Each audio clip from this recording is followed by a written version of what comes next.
on in. If you are shopping for a car now or in the next 12 months, I want you to type me in the comments. All right, so we know who we're talking to. And Instagram. All right, Instagram. I see Instagram log this out again because I switched from the screen. We're just getting used to this. But as you come in, if you are shopping for a car now or in the next 12 months, just type me. And I want to know, because I want to talk specifically to y'all. If you're shopping for a car, after that, that's fine. But I want to talk specifically to the people who are shopping now. Now, after you let us know if you're shopping, I want you to check in. Where we at? Where are we at today? Let me know where you are in the country. I like to do a roll call, check in. Where are we at in the country? Good to see you, Calvin. Good to see you, Catrella. Good to see you, Charlicia. Steeler Nation, St. Louis in the building. I see you. Okay. Hold on. Let me go here. TikTok. All right. Where y'all at? Let's. Okay. I see Dallas, Texas. I see Tampa. Hold on. I'm trying to see Chicago, Illinois, VA Beach, Utica. I see you. Check in. Where we at today? Where we at this afternoon, evening, morning? Come on in. All right. We got the whole country on here. And we got the whole country on here. All right. I want to welcome y'all to Car Q&A with me, Deshone the Auto Advisor.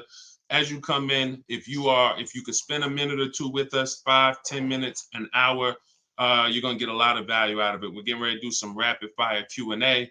And we're going to be answering all types of questions about car shopping and what you need to know to make sure you're saving thousands on your next car and every car you get after that. So as you come in, if you're not subscribed, if you're not following, you will benefit from hitting that follow button. You will benefit from hitting the subscribe button, because we're going to be doing this live show pretty regularly to make sure that you guys have access to all the information. So before we get into Q&A, I want to give people time to come in.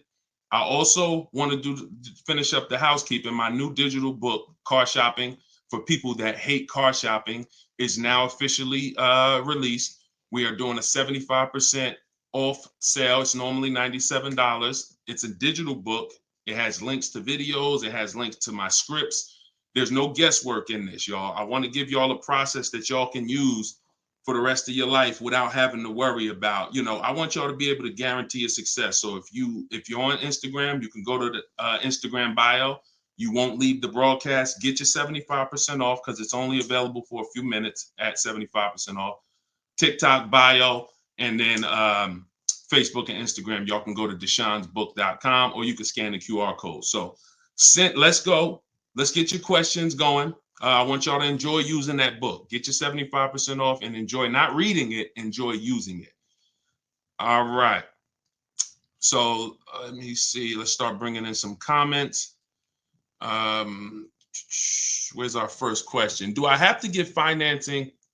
Oh, by the way, in a few minutes, y'all, I'm going to be giving y'all a very, very deep look into a game that's going to help you understand leasing versus buying. So in about 5-10 minutes, we'll start that game, and you're going to love it. You'll never be confused on whether leasing or purchasing is going to save you more money after we play this. Do I have to get financing to lease a car? No, you don't. Whenever we lease a car, we are always using the dealer's financing department, their company, the bank that makes the car. And because we can't shop for our own financing, how do we make sure that they're not marking up the interest rate on the lease? Multiple offers. There's no way for you to make sure they're not marking up the interest rate on the lease without multiple offers. That is what reveals the true deals when you're shopping for a lease. So there's no interest rate to shop for, but we must protect against interest rate markups with multiple offers, because some dealers will mark up the interest rate and never tell you. They'll just give you the quote, and they're depending on you not shopping their competition to find out that they marked up the interest rate on the lease. All right. So when you get your offers, it's always with multiple offers. Shout out to the sharers. Shout out to everybody who's sharing the broadcast. If this is your first time on a live with me here, just type 1. Type the number 1 if this is your first time on a live. I'm near the end of a 3-year lease. Is it best to buy the vehicle or lease another? It's very rarely best to buy. Very rarely. Shout out to the first time viewers. Good to see y'all. Very rarely, if ever, good to buy your lease. I'm going to tell y'all why. Because when you buy your lease, you're buying a used car. When you buy your lease, you are buying a used car. That's all that's happening. So, being that you are buying a used car, you need to know if would I normally buy a used car versus leasing. And the only way it makes sense to buy your lease out is if you're keeping the car another 8 years. I'm going to tell you why. You've already had the car for 3 years. You've already had the car for 3 years. Most people, when you buy your lease out, you're getting another 5 or 6 year loan for the balance. So you're committing to 8 or 9 years of payments on the same car. This spills into bad lease deals. The reason we don't take 48 months leases on a lease, because we're paying too long on a vehicle that we're giving back. We never want to be tied up long term in a vehicle we're giving back. That's the whole point. Leasing is meant to be 3 years, 39 months, sometimes 2 years, depending on what they're offering, in and out, switching cars very fast, always under warranty, keeping our payments low. Okay. Can y'all light up TikTok with the likes? Can y'all continue to tap the screen on TikTok? I see we got a few hundred people. We got about 400 people on total, all the broadcast. Could you actually hit that share button?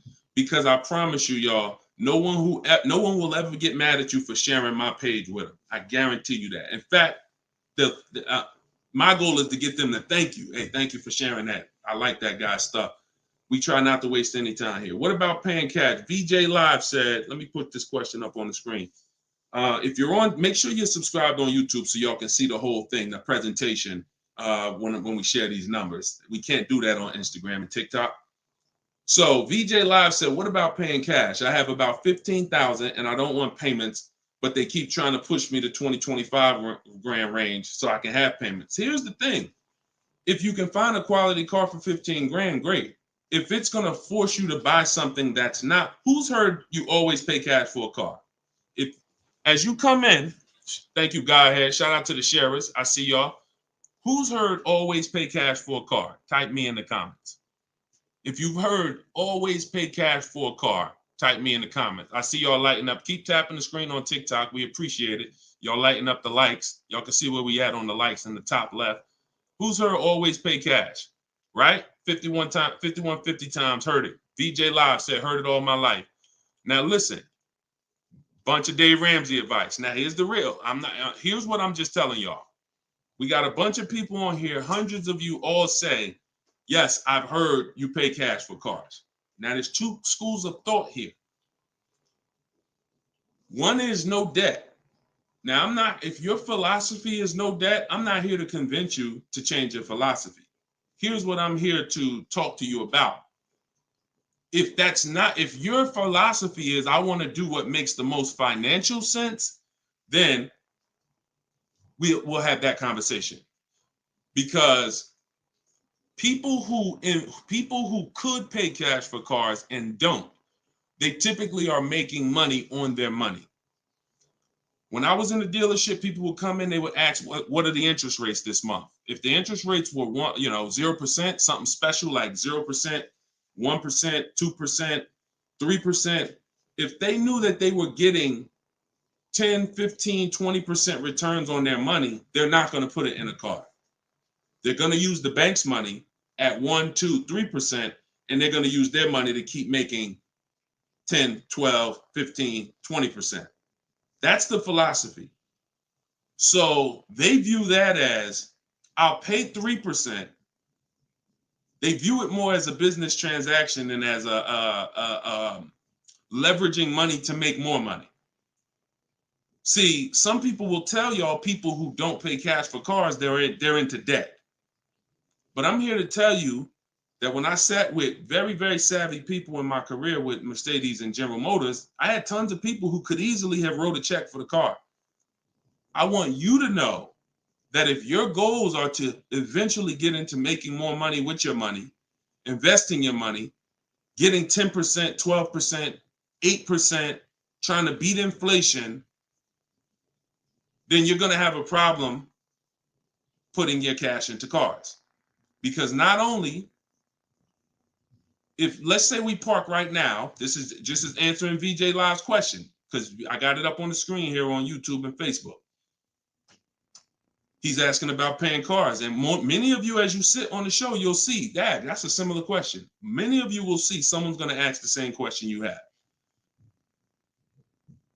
When we start seeing that we can actually use the bank's money for less, we're gonna realize that when you put $20,000 of your hard-earned cash into a car, that money cannot make you more money. That $20,000 that you just put in the car cannot make you more money. You have maxed out the value of that $20,000. It's in a car, you can't pull it out. You could refinance, but that's not happening. You're going to refinance and just get another loan. The point is, your money's in that car now.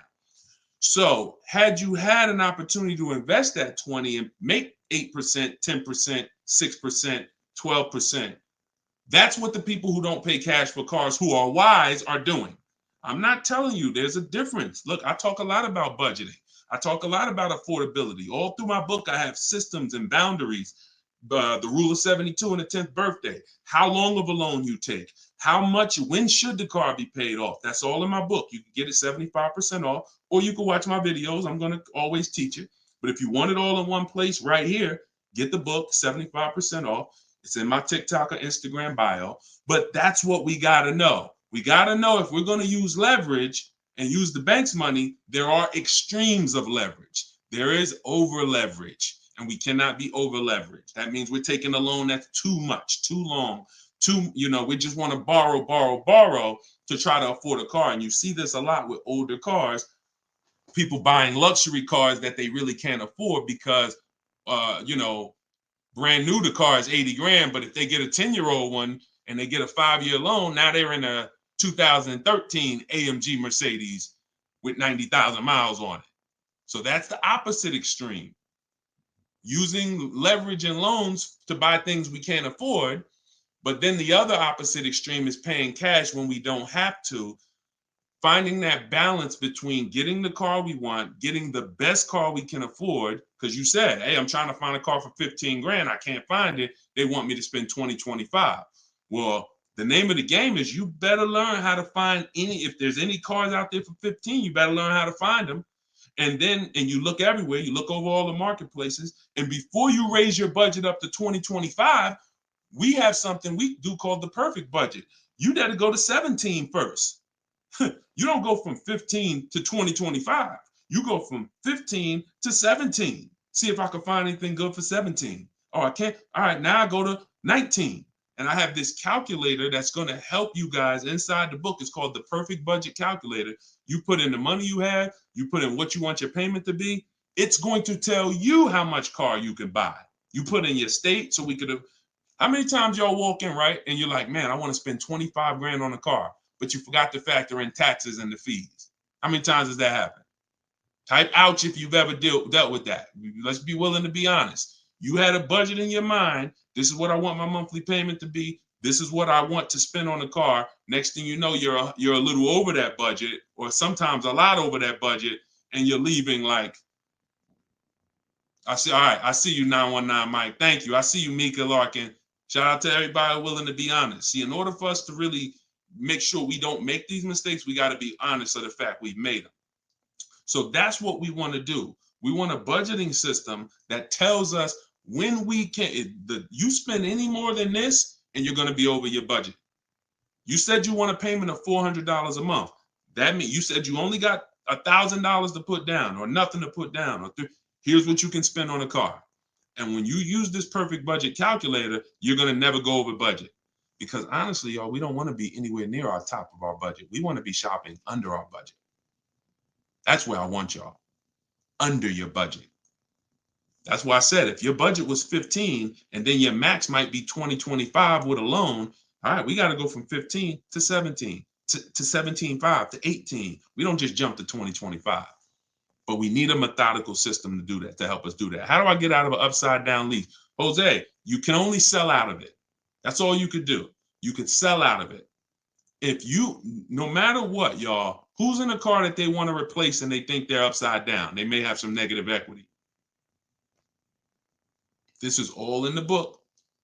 I would really like y'all, the reason why I'm doing the 75% off, couple reasons. The book just officially came out, but I really want y'all not having to remember this. Yes, this live rebroadcast is going to be syndicated. So no matter when you're watching it, the information is going to be valuable and applicable. But I really want y'all to have the book so that you can actually reference the information over and over again. Thank you, B-Bad. Thank you for this info. Thank you, SJF Racing. So, all right. Yes, 25 goes to 30 real fast. Let me show y'all something, and then we'll continue. This is where we are right now on Goodreads.com. We're rated 4.94. We've already received 27 reviews, 31 ratings, and the book hasn't been out yet. So if you go to Goodreads.com, if you're on YouTube, if you're on Facebook, you can see what I'm posting. But I'm sharing the fact we're already rated 4.94, 31 ratings, and the book hasn't come out yet. So now that it's officially out, I really want y'all to have it. And so make sure you take advantage. Get your 75% off. It's normally $97, but while you're watching here, it's 75% off. Everything I teach is in there in one place, so you don't have to remember it. All right. If you have let's talk to the people who are in an upside down lease or upside down loan. First of all, we don't want to be there. I'm gonna tell y'all why. If you're in an upside down lease, that means you didn't pick your mileage correctly. That means something happened, because with a lease, you have to have predictable miles. You have to know how much you're going to drive roundabout. You got to be able to guesstimate. That's why if you're running a Turo business, when you're trying to rent the car out for, 40,000 miles a year, or you don't know how much it's going to be on that car. Could be 20, could be 40. A lease is not good because you can't predict the mileage. But in normal life, we can predict our mileage very closely. Now, when things happen, let's say you were working at home, and now all of a sudden you are, you're not working from home anymore. Now you got to drive into the office to 20 miles away. Well, that's a lifestyle change. That can lead to you racking up mileage penalties. But here's what we don't want to do. You don't want to buy that car, y'all. I'm going to tell you why. Every time you lease, you have a price that you can buy the car for. Most times it ain't worth that. Yes, in the last couple of years, we saw a couple cases where, the buyout prices were good. Before the pandemic, the buyout prices usually were nowhere near what you could get a comparable used car for. So if your car was 3 years old with 36,000 miles on it, the prices they were putting was to make you not buy the car, was to make you send it back to them so that they can handle it and resell it. So if the price wasn't worth it to begin with 36,000 miles, I've seen people, you go over your miles and you're like, I'm over the miles, I'm just going to buy it. The price wasn't worth it with good mileage. The price wasn't worth, if you had 36,000 miles, that car wasn't worth you buying for the buyout price. You actually have 48,000 miles and they want you to pay the same price for it. So it's important that if we have to deal with penalties because we didn't structure the lease correctly, or because we didn't quite know what we were going to be driving, or we had a lifestyle change, taking the penalty and applying it over to our next deal is always, not always, but in most cases, going to be less money than us buying an overpriced car with high mileage now. We cannot just keep buying our leases without doing a market check. So when you asked about how do I get out of a lease with negative equity, all you can do is find out what the penalty is. There's 3 ways that you could get out of this thing. You could either pay the difference. So if you got, you could wait until your mileage, and this is, all right. If you have negative equity on a lease, I don't even like to call it negative equity because there's no such thing as negative equity on a lease. There's penalties. That's different. Penalties on a car you purchase. Yes, there's negative equity. You bought it, you have a loan on it, the value is not worth the loan, negative equity. With a lease, we have penalties, over mileage penalties. And now some people say, well, I'm gonna go over mileage, I'm gonna get out of the lease 3 months early. But you don't realize if you get out of the lease early, what do you still have remaining? Payments. Three months of payments, 6 months. Who's ever had a dealer say, hey, don't worry about the payments, we'll take care of the old payments? Who's ever heard that? Type me if you've ever had a dealer say to you, don't worry about the old payments, we'll take care of the old payments. Okay, lots of you. The problem with that is the payments don't disappear. They always get rolled over to the next lease. They always get rolled over to your next deal. So what I want y'all to start doing is I want y'all to see that the money is not hitting. When you have negative equity, 5,000, you got this baggage from your old car, it does not go away. It gets either transferred or you can pay off the difference. So the key is to stay out of negative equity, to stay out of penalties, because yes, once you have them, they have to be accounted for. We got to find our great deal, and then we got to bring our penalties over on top of the great deal. That's all we can do. Now, you better try to see what your car is worth selling it, because you said you're over miles. You call your leasing company, you get your payoff, you find out what your cash offers are. Go to Vroom. Vroom's out of business. Sorry, CarMax, Driveway, Carvana, AutoNation, and Kelly's Blue Book Instant Cash Offer. You can go to Car Guru, Sell My Car Too. These are all people that give you cash for your car. That's what your car is really worth, what those companies will pay. Whoever's the highest bidder, we take that. See, what I'm teaching y'all, and some of you are going to get it immediately right here, right now. Some of you, it's going to take a while to get the fact that your money comes when your savings come when you start learning to make people bid instead of getting one offer. You get the most money when you start learning to make people bid. And so what you have to do is get multiple offers, find out what your car is worth. When you go on those websites, when they ask you is it a lease, say no, because their websites are set up to where if you put it's a lease, it's going to automatically trigger that they can't buy it. But they can buy it. We've been doing this, y'all. I got hundreds and hundreds of members in Cars from Home University. We shop all around the country. You must put no when you're getting offers for a lease, because their computer is set up to automatically think that it's a third-party restriction and they can't buy it. But when you call your bank, you're going to ask them, do I have a third-party restriction? If they say no, then that means you can sell to anybody. But again, the way these companies are set up, they saw us making all this money on these cars, and the bank said, no, we got to do these third-party restrictions. And it was so many people going to those websites saying, oh, I'm about to sell my lease. And then they would get there, or they would talk to them and they would say, no, we can't buy it because it's a third-party restriction. So they just made their website default to we don't buy leases, but we do know if you don't have a third-party restriction, they can buy your lease. And it's very important for you to know that. And if you do have a third-party restriction, it doesn't limit the fact you can sell and make money. It limits who you can sell to. When you have a third-party restriction, they say what they're saying is you can only sell your car to a dealer that makes the same brand. You cannot sell to a third party, Carvana, Driveway. You can't sell to them directly. You can only sell to a dealer. So what does that mean? I see y'all lighting up the likes on TikTok. Can y'all keep tapping the screen?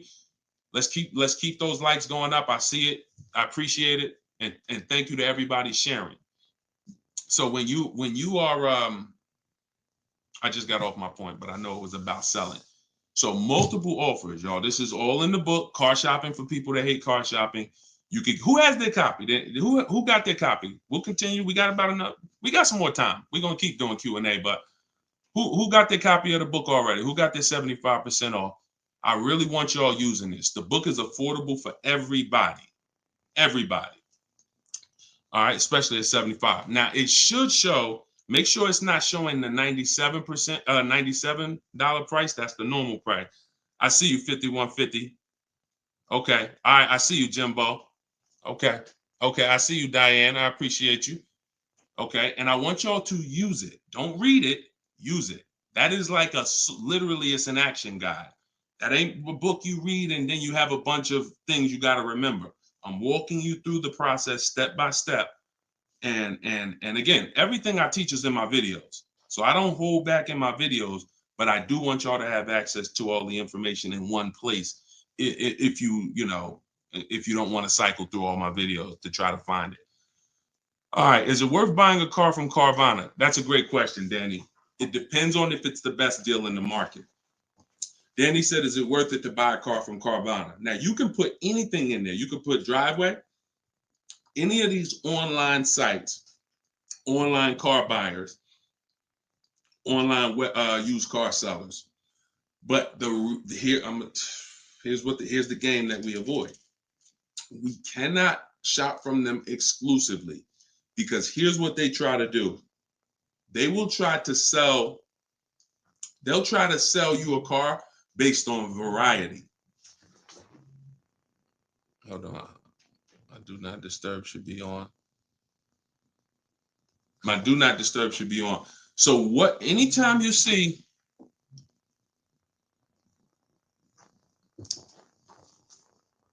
hold on one second. I keep getting a call and I don't know why it always does this. I don't want to lose the people on Instagram. Hold on, Instagram. We got you. All right. We should be back on Instagram now. Okay.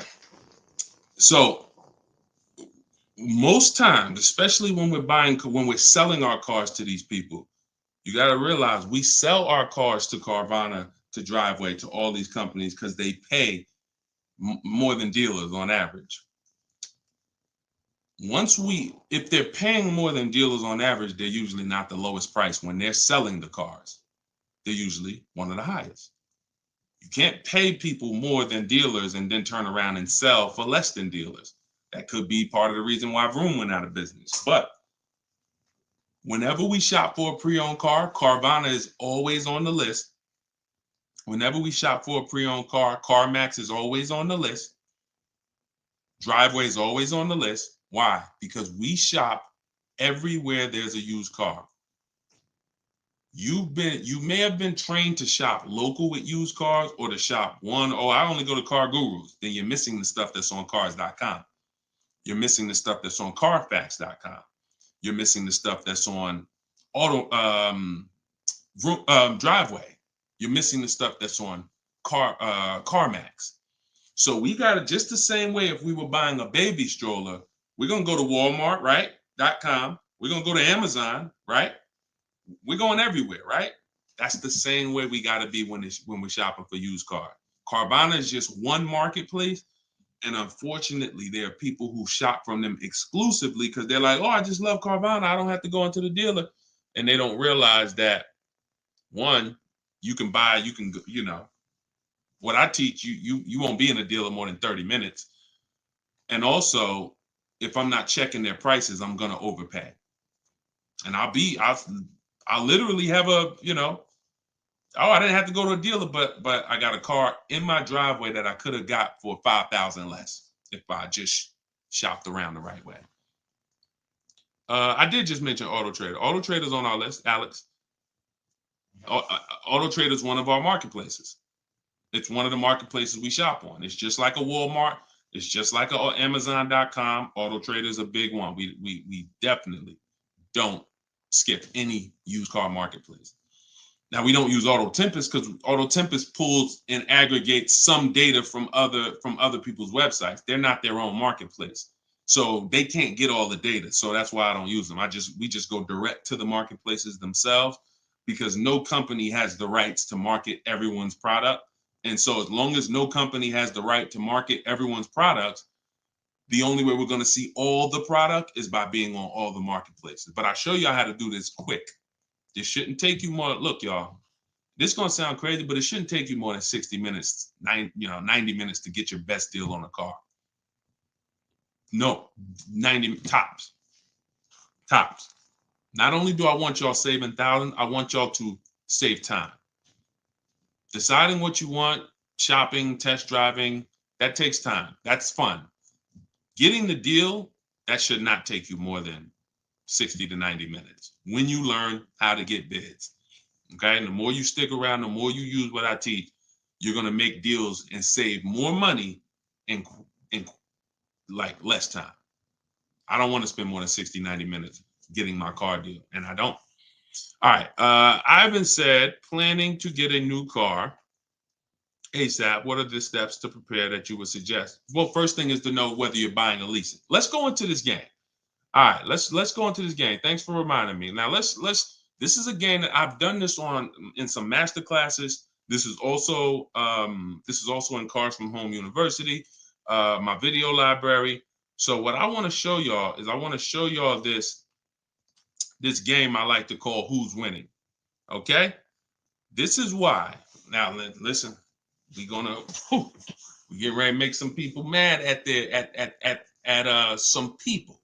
I don't want y'all to get mad, but once y'all see this, y'all are gonna be mad at some people who taught y'all bad information about leasing, and it's cost y'all money. This is always step one. Now I'm getting calls from Facebook. How could this is so weird. I don't get how the heck I have my phone on do not disturb and I'm still getting calls. That is so weird to me. Got to figure that out. So bear with us, Instagram. Instagram is always the one that has to bear with us, but all right. So this is what we're doing here. And look, go to YouTube or go to Facebook and watch the rebroadcast. Rob Rue said, where do I purchase the book? Everybody who wants to purchase the book and get the 75% off, if you're on Instagram or TikTok, go to my bio, click the picture of me, go to my bio, you'll see a link, and then you'll see 75% off. Grab it. You won't even leave the broadcast, so you don't have to worry. You'll be right here. You'll still be able to hear me. And then if you're on YouTube, or you could go to deshonsbook.com. If you're on Facebook, go to Deshon's Book, or you can scan the QR code. So what we're about to do, I'm going to ask y'all a question. We're going to go down the road and we're going to compare two different people here. People who buy a car and people who lease. This is step one. Before you think about how much you're getting how much you're going to pay, your budget, any of the things, do I have down payment? Before we think about any of that, I want y'all to know what the most important question is. That's leasing versus buying.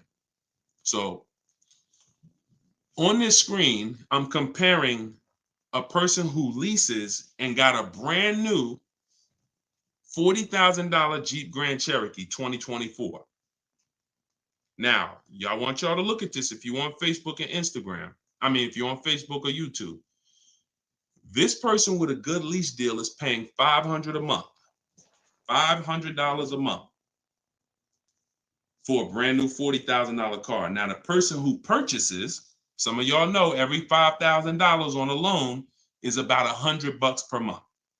So if you're looking at a $40,000 car, you're looking at about $800 per month on a 5-year loan. Now, I got this person in here on a 6-year loan at $675 a month. That's how much this car costs. 6-year loan, 3.99%. $675 per month. Let me ask y'all a question. Looking at this screen, who's winning so far? Two people drive off the lot in a brand new Jeep Grand Cherokee. They have the exact same vehicle. One is white, one is gray. One person's paying $500 a month. They're leasing it. One person's paying $675 to buy it. $675 for 6 years. Who's winning, the lease or the purchase? Put L or P. We're just talking about, literally, we just drove off the dealership. You sitting in this car next to me. We got the same truck. I'm paying $500 a month. You purchased it. You're paying $675. Who's winning? The lease. Exactly. If you're saying purchase, you're missing it. You and me are in the same car. I'm leasing the same car as you for $500 a month. You're paying $675 a month. Same exact car. Who's winning? Exactly. See, Rob, and these are the things where we can't look. There is no, the purchaser is not winning. It's not no. It depends. We have to go straight up. We have to go straight up by the numbers. See, that's where we lose at. We lose with all of this subjective, oh, well, it depends on how we look at it. No. You're driving a 2024 Jeep Grand Cherokee. I'm driving the same vehicle as you. I lease it, and every month $500 comes out of my household. Every month $675 comes out of your household. We have the same exact car. Who's winning? The lease. Exactly. That's what we got. We're going to go down the road. And listen, go subscribe to YouTube. Watch we're gonna syndicate these episodes. So you might be watching the syndication. It doesn't change the value. I want you to see that $500 a month coming out of someone's household is $175 less than $675. So the person who leased so far is $175 per month richer. Every month, the person who's leasing over here is $175 per month richer. Now let's go to the next slide. Now, 3 years later, person wants to buy. Now, here's the thing about the purchase. There's an amount you owe. On a 6-year loan, they would owe $24,000 at the end of 3 years. I've already done it. You can watch this. That's how much the balance on their loan would be. It would be $23,400. So that's the amount they need to break even on the car. Now, mind you, they've already spent $175 per month more than the person who leased. So they're $6,300 poorer. You can see they're $6,300 poorer. See, I want y'all to see that everything that you're doing when you're not leasing is trying to catch up to the person who got a great lease deal. Everything from the moment you purchase, you're putting so much money out into the car compared to the people who get great lease deals that now your only goal is to catch up to them. This is why this is step one right here. Go to YouTube, watch it on YouTube so you can get the whole view. So $675, $500. Now, this vehicle, y'all, is $40,000 brand new. What is a 3-year-old vehicle worth? If it was $40,000 brand new, what is it worth after 3 years? $40,000 is a fair estimate $24,000. I tried to look at what I believe a fair estimate is for a 3-year-old vehicle resale value. If we purchase a vehicle for $40,000 in 3 years, when we go to trade it, 36,000 miles, is it fair that vehicle, a fair estimate is about $24,000? You're not getting 28. Let's be honest here. We're not buying a vehicle for 40, coming back and get 28 3 years later. So here's the problem. When we get 20, you're not getting 28.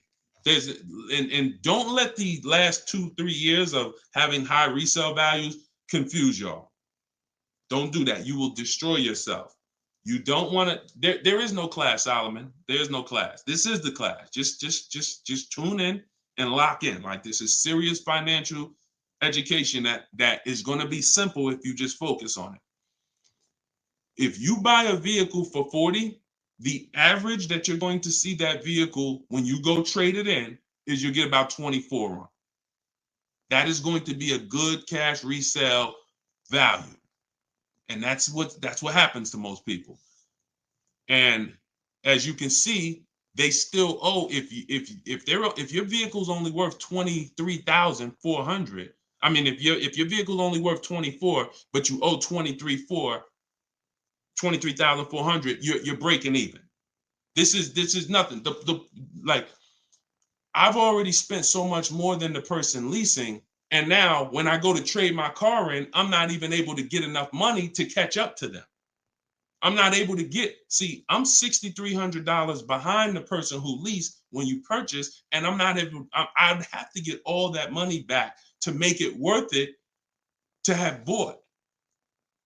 That's why, y'all, when you buy your cars and trade in, you notice how much you always worry about how much you're going to get for the car. Y'all notice that if you're a person and you buy your cars and you keep them 2, 3, 4, 5, 6 years, you notice how you're always worried about, man, that's all you're giving me for my car? That's all you're giving me? Nah, you got to give me more than that. You know who doesn't worry about that? Keepers. Anybody in here who buys a car, keeps it till the wheels fall off, you never worry about what the car is worth, right? Because you're using all that value. That's what we do when we purchase. But here with a lease, you're always behind. If you purchase a brand new car compared to a person who leases, you're always behind. You can't catch up with them. You're paying too much money. So this is an intro. We didn't even talk about the fact, what if the person has an accident? And I really like wish that y'all could see this on YouTube. And can y'all see the screen on Instagram? I don't know. Are y'all able to see the slides on Instagram? I don't know what view y'all have on Instagram, but we're not talking about if the person has an accident. If the person has an accident in the car that they own, you lose two grand of your value. So the buyer is always behind. Now we can go down the road. When we go down the road, you'll see that eventually the person starts catching up, but it's only after 8 years. You can't catch up to somebody who's paying $175 a month less than you to drive the same car as you. That money just keeps adding up. And we were taught that we're supposed to purchase, but only if you're long-term. That is when you purchase. 8 years, nothing more. All right, so I got to see how I'll probably try to do this and go deeper when I can get some. It's hard to do it because they can't, everybody can't see it. So just watch the replay of it, and you'll be able to see it. But this is the difference, y'all. Queen Mama said, "I'm a keeper and I need to break. I need a break from car payment." See, but let me ask you. Can I ask y'all a real question? Why are car payments the only payments we need a break from? Let me ask y'all a very real question, because car payments we need a break from, but we're okay with cell phone payments. We're okay with insurance payments. We're okay with car insurance payments. We're okay with, this is like a cost of living. And I don't have a problem when it comes to financially, I want to pay cash for a car, and I'm just going to keep my debt down, and I'm going to make sure that, the interest rates are high right now, so I'm not going to look to borrow. I'm just going to pay cash. That's fine. Paying cash as a savvy move is like, the bank's money is too expensive. I'm not invested. I'm not investing my money in anything. I'm just going to pay cash. But why are car payments the only ones it's the only payment we look and say, well, I want to avoid that. We don't do it with houses. We don't do it with anything else in life. And sometimes it makes us get a bad car because we like, oh, I'm just going to save up $8,000. I'm just going to say, meanwhile, if we knew how to properly structure our deals, we can get the best car for our budget, under our budget. Because y'all know all cash is saved up payments, right? All people be like, oh, I'm going to pay cash. If you save up $20,000, that's just a bunch of saved up payments. Yeah, she said, I'm tired of house payments too. I understand. And again, if we have the cash and we can go and we can look, I'm going to teach you how to pay cash for cars if it makes sense. And if you have cash, that's great. We got to make sure we get the best price on the car. But at the same time, you need to know when it doesn't make sense to pay cash. If they're doing 0% financing on the car you want, why wouldn't we use the bank's money at 0% and let our money continue to make money, or continue to keep our cash free? So again, because there's nothing to justify it. There's nothing to make it make sense. Oh, I don't want car payments. I don't want any of the payments that I have in my life. But my goal is to get the best the best out of what I'm paying for. But yeah, it's a lot that goes into it. You got to make sure that those that's why y'all, we got to shop below our budget. I need a break from rent. Yeah, we got to shop below our budget. Look, when we let people talk us into cars that are above our payments goals, that are above our monthly expense goals, oh, now we get tired of them. But if your monthly budget was 500 and you went in and you left with a great car at 450, 425, you ain't really tired of that payment. You're tired of the payment, right? Like, you're tired of the payment that's 700 when you really didn't want to go above 650. Now you're like, dad, I'm paying 700 for this car. Dad, I'm getting tired of this. When you're under, you don't get tired when you're under your budget. You get what I'm saying? Does that make sense? Type of I don't know, $, if that makes sense. We only get tired of payments when they're over our budget. When they're comfortably within our budget, we're never tired of them. That's why we're fine. So, but we got to learn how to get the best cars for our budget, and that comes through multiple bids. You have no idea. And then it comes through leasing versus buying, which is what we've been talking about in this initial thing. In this initial thing, I'll try to get everybody on one stream, where y'all could all see, because I really want to focus on the people who can see the slides. And because I know I could engage with them because they can see the slides, and then but it's people who can't. So that's all right. We'll continue to adjust. But you got to know, believe me when I tell you, thousands of people have learned that the biggest issue of affordability for the cars that they're driving was the fact that they didn't understand leasing. Leasing is going to get you 30, 40% more car for the same money when you learn how to get great lease deals. All day long. So if it's people who driving a daggone $50,000 car, they got a $900, $1,000, $1,100 a month payment. At the same time as people driving $50,000 cars, and look, this is their payment. I'm gonna show y'all something that's gonna blow your mind. You can't believe that this is a payment on a car. Right here, look, Greg. Greg is in our Facebook group. He's in our Cars from Home University program. He said, my first time posting here. His MSRP on his car that he got, it's a Kia EV6 Win with the tech package. $56,275 car, y'all. $56,000. That vehicle, if he went in there and said, I want to purchase that, man, I'm not leasing nothing. How much is it? That vehicle is $1,100 a month on its best day. 5-year loan, $1,100 a month. If he stretches out the loan 6 years, maybe it's $1,000 a month. I don't ever recommend you go above a 6-year loan. When we get into structuring our deal, y'all gonna hear me talk about the rule of 72, 10th birthday. We don't ever want to go above a 6-year loan. It's very risky, and it's a sign of affordability. We can't afford the car. It's like a 40, 50-year mortgage.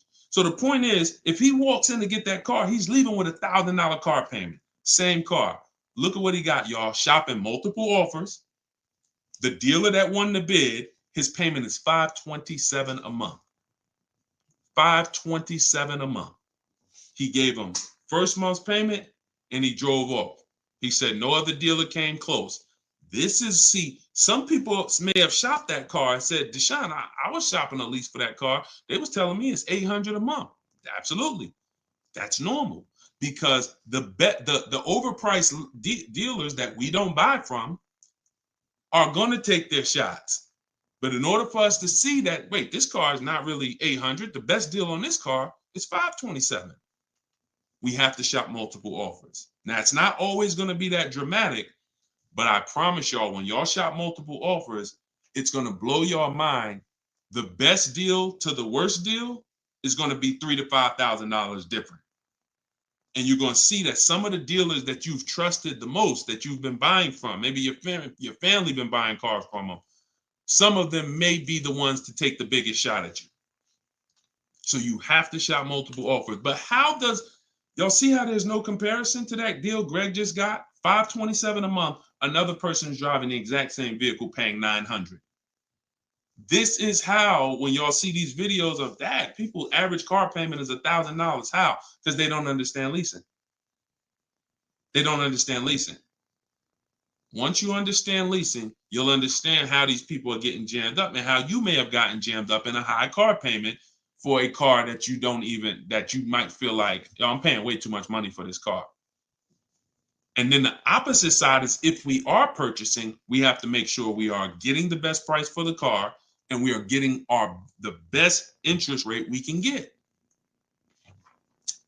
Does he lease to buy? No, we don't do lease to buys. We don't mix the two. Leasing is its own benefit. That's a great question. Great question. Let me put the banner back up for those of you who want to get the book. See, if you don't want to have to remember all of this, grab your book. My new book is called Car Shopping for People That Hate Car Shopping. It's digital, so you could download it, be literally using it in 2 minutes, and just go to deshonesbook.com. It's 75% off for our launch, and you can get your copy. If you're on Facebook or if you're on Instagram or TikTok, you could go right to my bio. Click the link in my bio, get your copy while it's 75% off. Price goes back up to $97, I think, after 30 minutes. All right, so your payment is over $1,100 now, and look, that means your loan is probably somewhere around 60 grand or more. Depends on how much it depends on what your term was. So if your payment was $1,100 a month, on a 5-year term, that's a $60,000 loan. That's about a $5,500 loan on a 5-year term. So you want to look at other ways to acquire that car. Is there a way that I could have been in this car for less money? Now, watch this, Gigaware, because he's being honest. My payment's is $1,100. If you are buying that car and your intention is to keep it, and that means your intention is to keep it for 8+ years, you're going to pay off that car, and then you're going to just, start to catch once you don't have a car payment, you can start to catch up to the person who leased, because the person who leases is always going to have a payment. That's the downside about leasing. There is no opportunity for you to pay off the car, and you don't want to. Again, it's not like when you're not keeping cars long enough, you're getting great lease deals. The goal is not to pay off the car. The goal is to drive the most car I can for the least amount of money. That's the goal with a lease.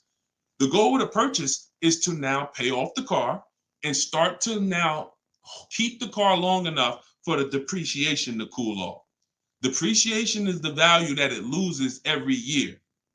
Thank you, Becky. Good to see you as well. Long time. Great to see you. So depreciation is the value the car loses every year. When you buy a brand new car, you lose 20% the first year. Then you lose 15%. Then you lose 15%. Then you lose 12%. Then you lose 10%. And as you keep the car longer, it gets to a point where you're only losing 5% or so a year. But you must keep that car long enough to get to that point. And what many of you have been taught to do, you may have been taught to, man, I buy my cars and then I'm replacing them in 3 years. I'm replacing them in 5 years. Now I'm replacing my cars when they're losing the most value. That's not when you want to replace a car. You now bought the car, it's losing value like crazy for the first 6-7 years. Now, perfect. It's going to cool off now. It's paid off now. Now I can start to recoup some of all that money that I put into that car. But most people don't do that. You may have been taught, I just go and get another car and I start the process all over again. So not only are you never getting to benefit, not only are you always having a payment anyway, you're not getting the benefit from all the money that you're putting into these cars.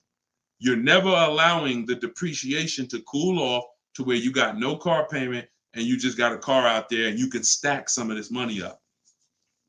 It just happens all the time. It's an issue of not understanding leasing. Leasing is for short-term people less than 8 years. Purchasing is for long-term people more than 8 years. And don't worry, we'll continue to go deep on this. All in the book. So anyway, anybody who wants to really know this and have it all in one place so they can use it, if you're shopping for a car now or in the next 12 months, you need this stuff right now. You know, I got tons of videos all over all my Facebook pages. But if you want all the information in one spot, get your book at 75% off. Just make sure that it's not showing the $97 price. Whenever you click to the website, make sure it's showing the 75% off price. So you can purchase off the bank loan. I don't know what you mean by that, Skinner.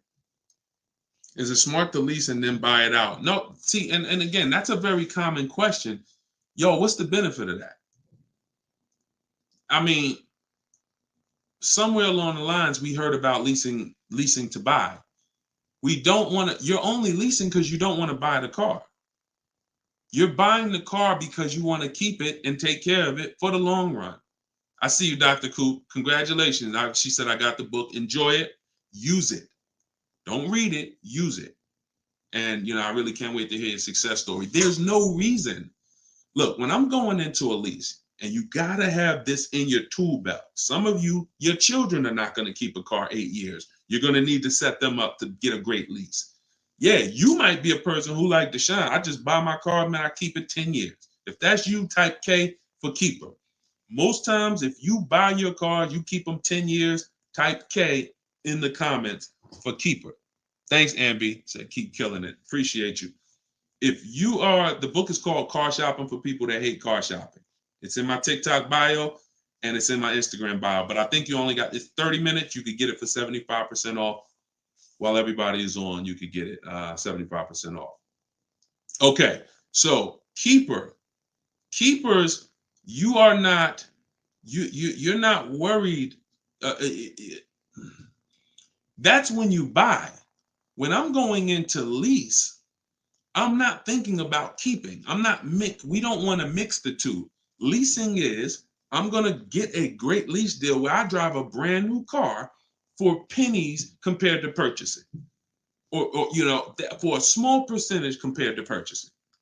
That is a lease. My goal is not to buy the car.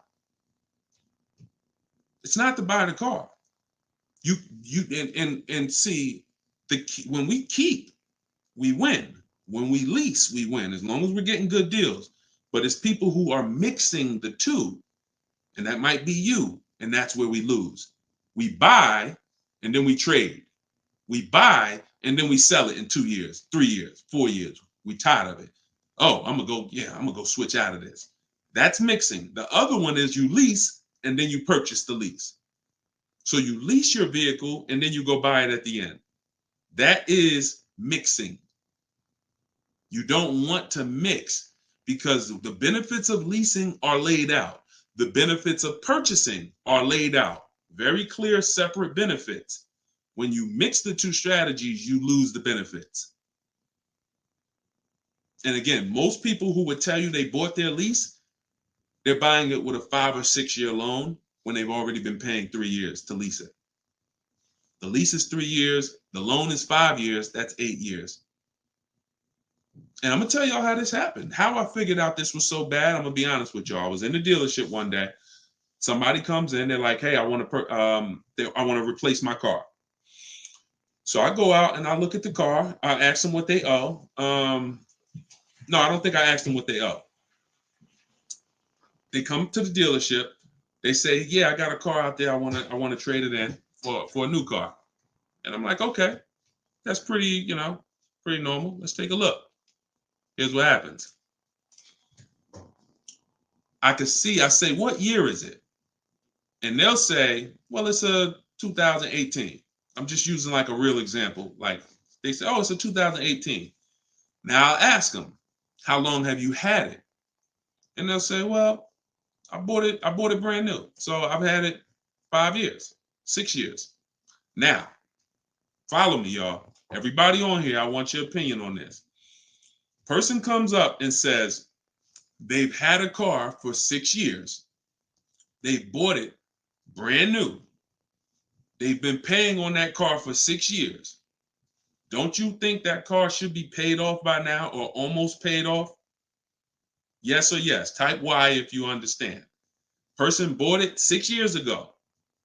You go out and I'm like, okay, mister, how long have you had it? They're like, I've had it for 6 years. So I'm like, okay, perfect. Everybody's saying yes. So this is what I'm thinking. This is how I found out buying your lease was a bad idea for most people, if not all. So I go and I say, okay, great. I see you're here trading. Now, in my mind, I'm already trained to talk to him about leasing because, thank you, Brent. I know you're here trading this car in 6 years. I want to show you what leasing looks like, and you're going to love that a lot better. You're not going to need this down payment.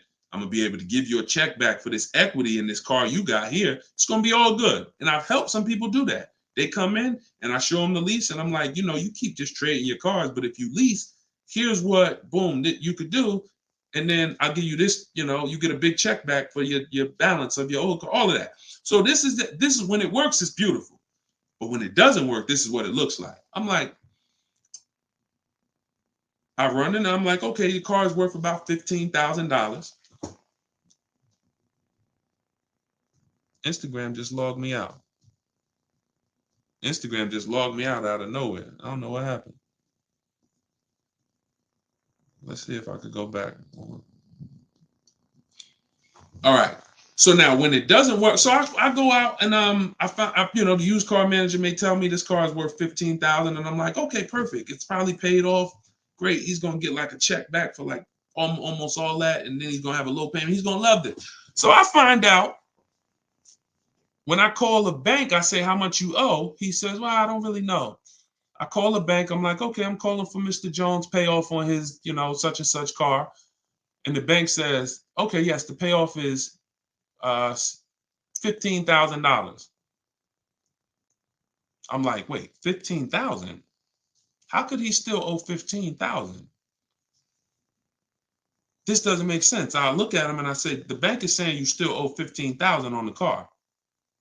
And I'm like, he's like, yeah, okay, yeah, I didn't know how much I had owed. I said, wait a minute. Didn't you tell me that you had this car since it was new? Yeah, and you told me you had it for 6 years? Yeah. How do you still owe? And he said, oh, I leased it first, though. What I did was I leased it for 3 years, and then I had bought it at the end. And I'm like, there we go. That's the problem. You leased it for 3 years. Most people, when they're buying their lease, they're going to put a 6-year loan on it, which means 6 years later, from the day you bought it, from the day you originally leased it, 6 years later, you've been making payments and you still have 2 more years of payments left. That's actually, I'm wrong. That's 9, 3 years of payments left. Happens all the time. So I literally, y'all, smart people on here, you'd never take a 9-year loan, right? Type never. You never take a 9-year loan. If you're enjoying, please subscribe to the YouTube channel. If you're not subscribed already, we still got probably 400 or 500 people on here throughout all the platforms. If you, whatever platform you're on, make sure you're following us, because this is the stuff we do. You would never, right? You would never take a 9-year loan. But the same adamant, we're adamant we'd never take a 9-year loan. We got to see every single time. Thank you so much. I appreciate the gifts on TikTok and all the platforms. We got to take every time we hear about buying our lease out, unless we're going to pay cash for it, which is another discussion. But most people are not. They're going to take a 5 or 6 year loan out. So as soon as you hear lease to buy, as soon as you think lease to buy, I want you to think 8 or 9 years of payments on the same car. That's why it's a bad idea. That's why it's a horrible idea. Okay? Now, if you are comparing, we had somebody in our group yesterday who was asking about buying his lease out because he's going to give the car to his parents and because they're going to keep it long term. And the value of the car compared to the value of a similar used car is a great deal. That's different. Buy it. Because all you're doing when you're buying your lease is you're buying a used car. It's your car. I used to help people buy their lease. Hey, they come out of the office, we switch the plates because we got to re-register the car. And I'm like, okay, so how was it? Now they just signed up for a 5-year loan, 6-year loan on a car that they've already been in for 3 years. They're not really excited about it. You know, I've had the car for 3 years. At least when you go buy a used car, you're excited about it. You're excited. Oh, nice. It's new to me. But when you buy your lease out, you're not really excited. Thank you, man. Y'all going crazy with these gifts and everything. I appreciate it. So these are the things, like what I want y'all to have, as long as you stick with me and you learn what I teach, you're going to have clear boundaries that you operate in that always protect you. That's the name of the game. There's clear things I do. There's clear things I don't do. I know I have rules. I have boundaries. And what I want y'all to get familiar with is the 8-year rule. The 8-year rule is the first rule. It says if you're not keeping your car 8 years, you should not be buying it. You can't outlive the depreciation.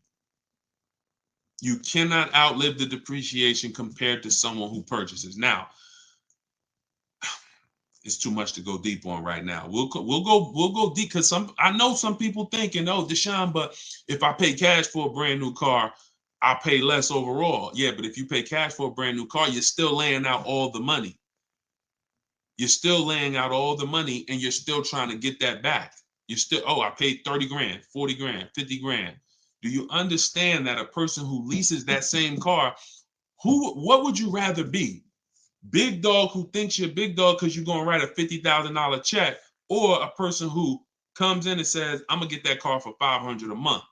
Do I want 50 grand coming out of my bank account going into a car, or do I want $500 every month? It's much more, it's a much more pleasant feeling to give a bank $500 every month to drive their $40,000 car than it is to say, okay, you want this $40,000 car, then you come give us a check for the whole amount and the taxes and everything. Now I'm taking the check out, boom. And again, there are situations where that's right, but I want you may have been somebody who's like, yeah, but I don't think it's right for me. And that's okay. That's okay. I'm not one of these people that's going to make y'all feel like you are wrong by using leverage and learning how to creatively acquire cars where it's a little bit of money coming out of your bank account every month versus what people have told y'all and how you should be buying cars. Thoughts about leasing luxury vehicles. It doesn't change, Dr. Doctober. That's a great question. He said, what are your thoughts about leasing luxury cars? Same principle, 8-year rule. I don't care whether you're leasing a G-Wagon, whether it's a Bentley you're looking at, whether you're looking at a Toyota Corolla, the 8-year rule is what applies. Because the 8-year rule takes into account the depreciation. If you look and say, that's a car I'm keeping for 8 years or more, you buy it. If that's a car you're not keeping 8 years, you're going to see you'll pay thousands less and drive a better car leasing it, even if you try to buy it used. So I'll need more than one broadcast to really go deep on this. I'm just getting familiar with how to use all of these tools where I can show you all stuff.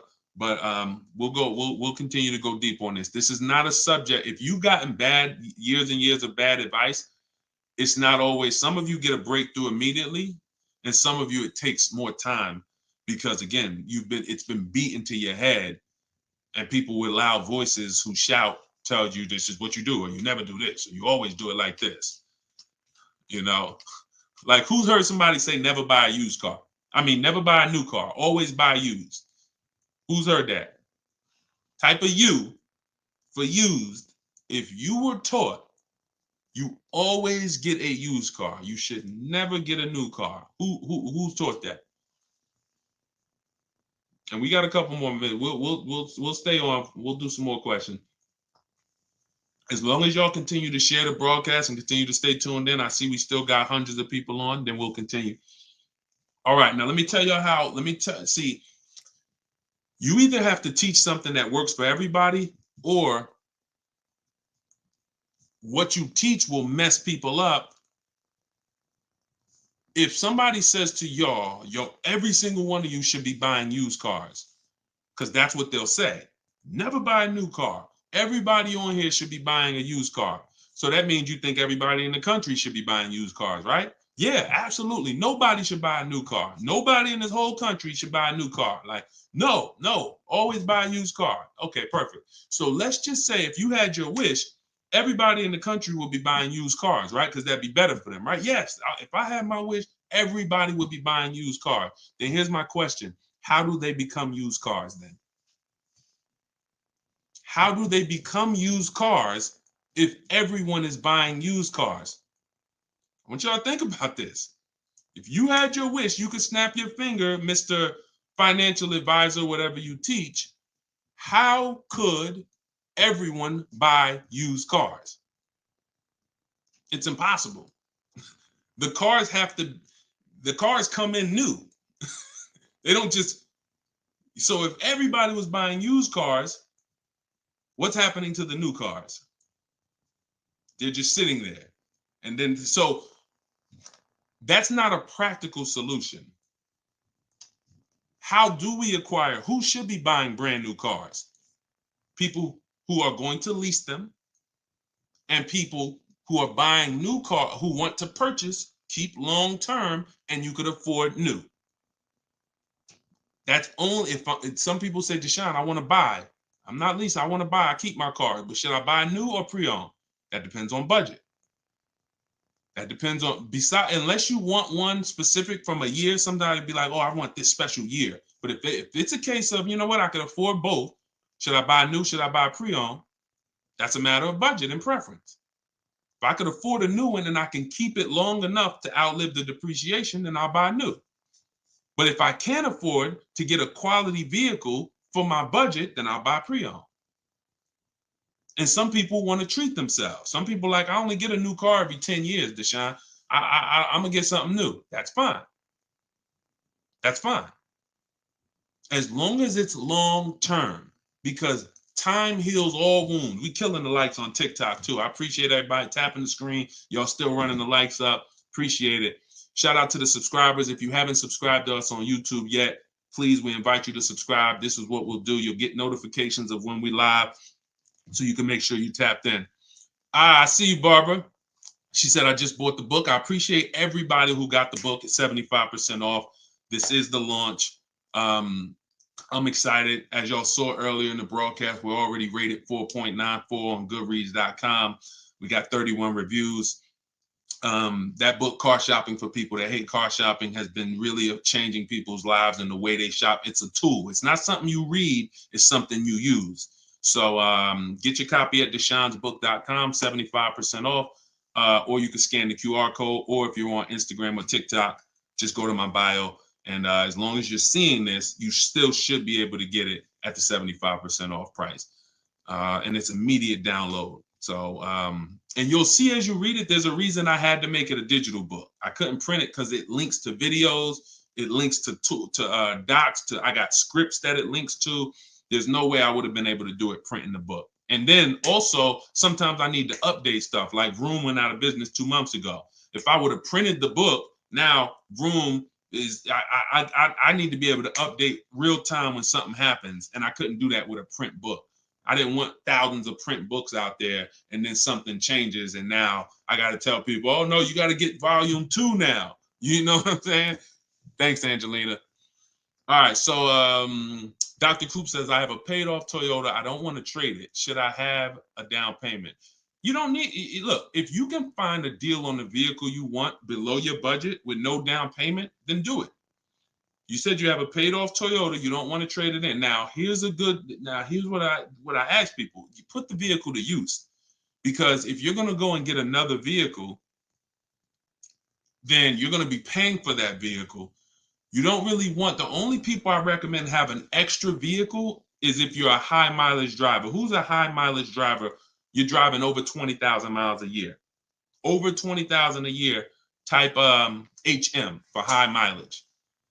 These are the only people that it benefits you having a paid off car like this. So sometimes it's worth it to buy your car, pay off the first car.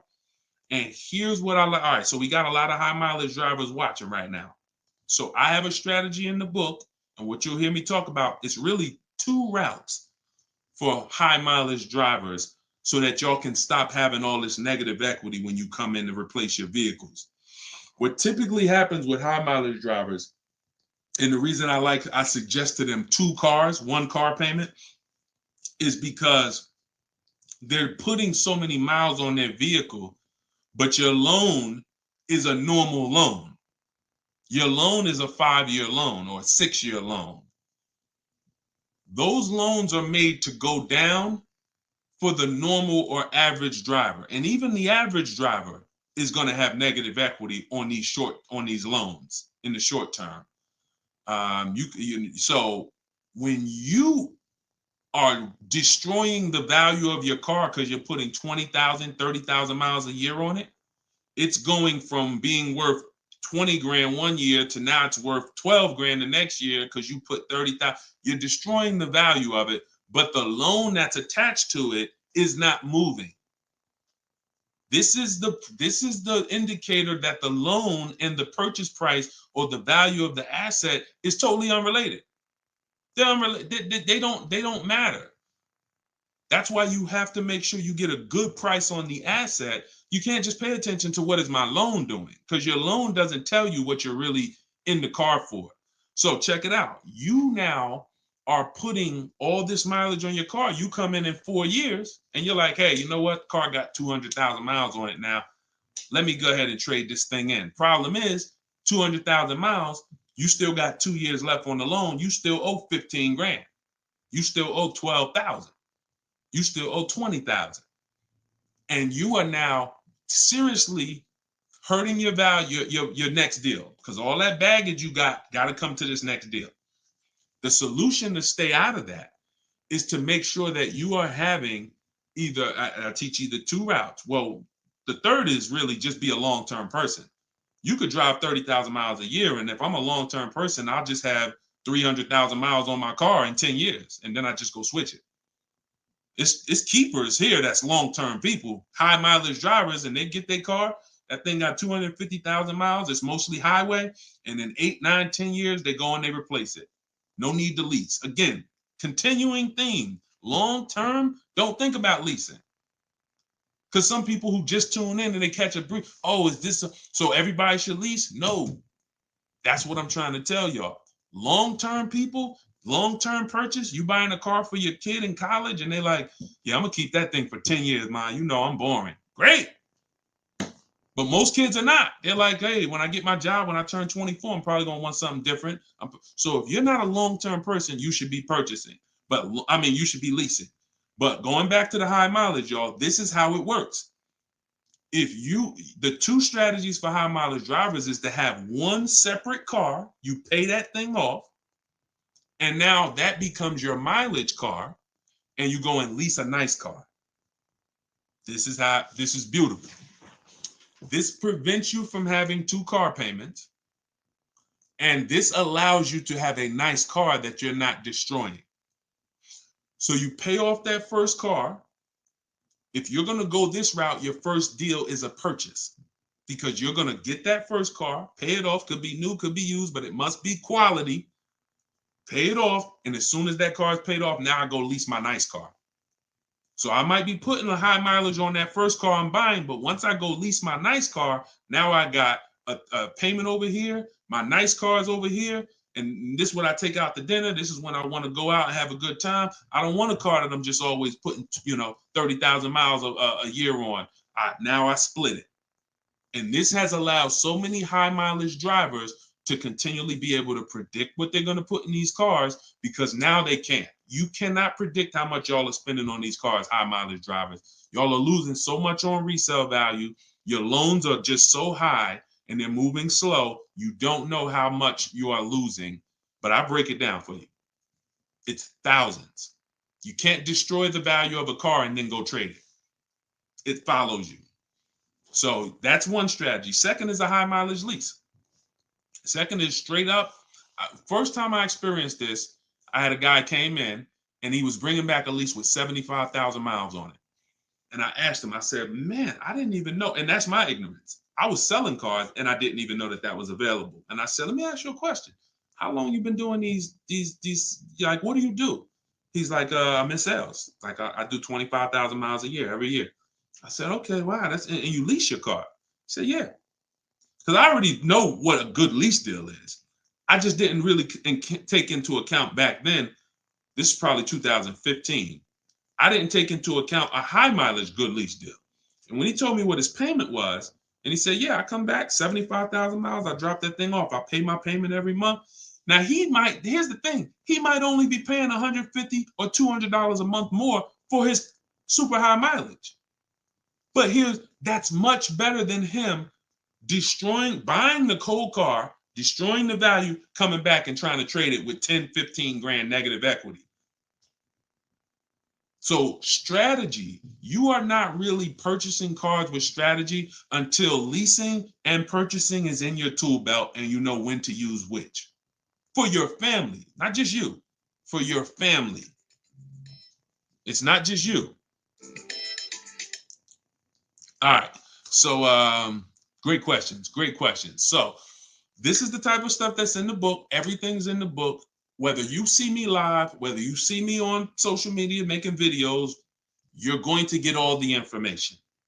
You don't have to worry about, oh, Deshone is holding back info. It's not.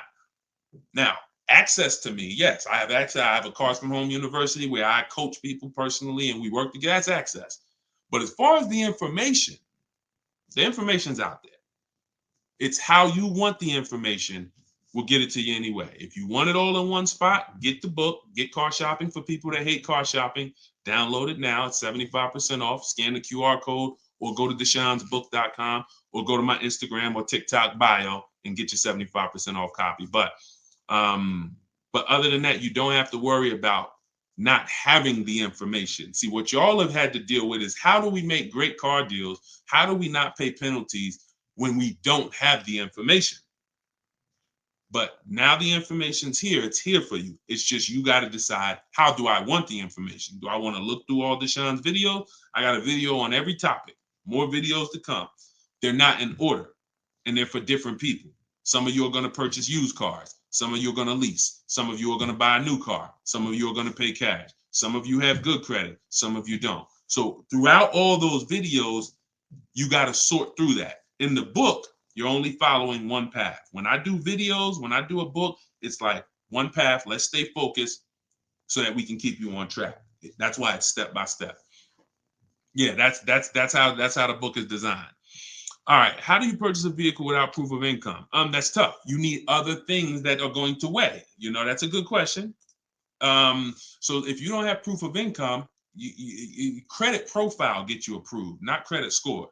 So proof of income is usually only required when you have a lower score or you have a new company, new business, and they need some type of way to, try to, make sure they're going to be all right recouping their money. How is this car going to be paid?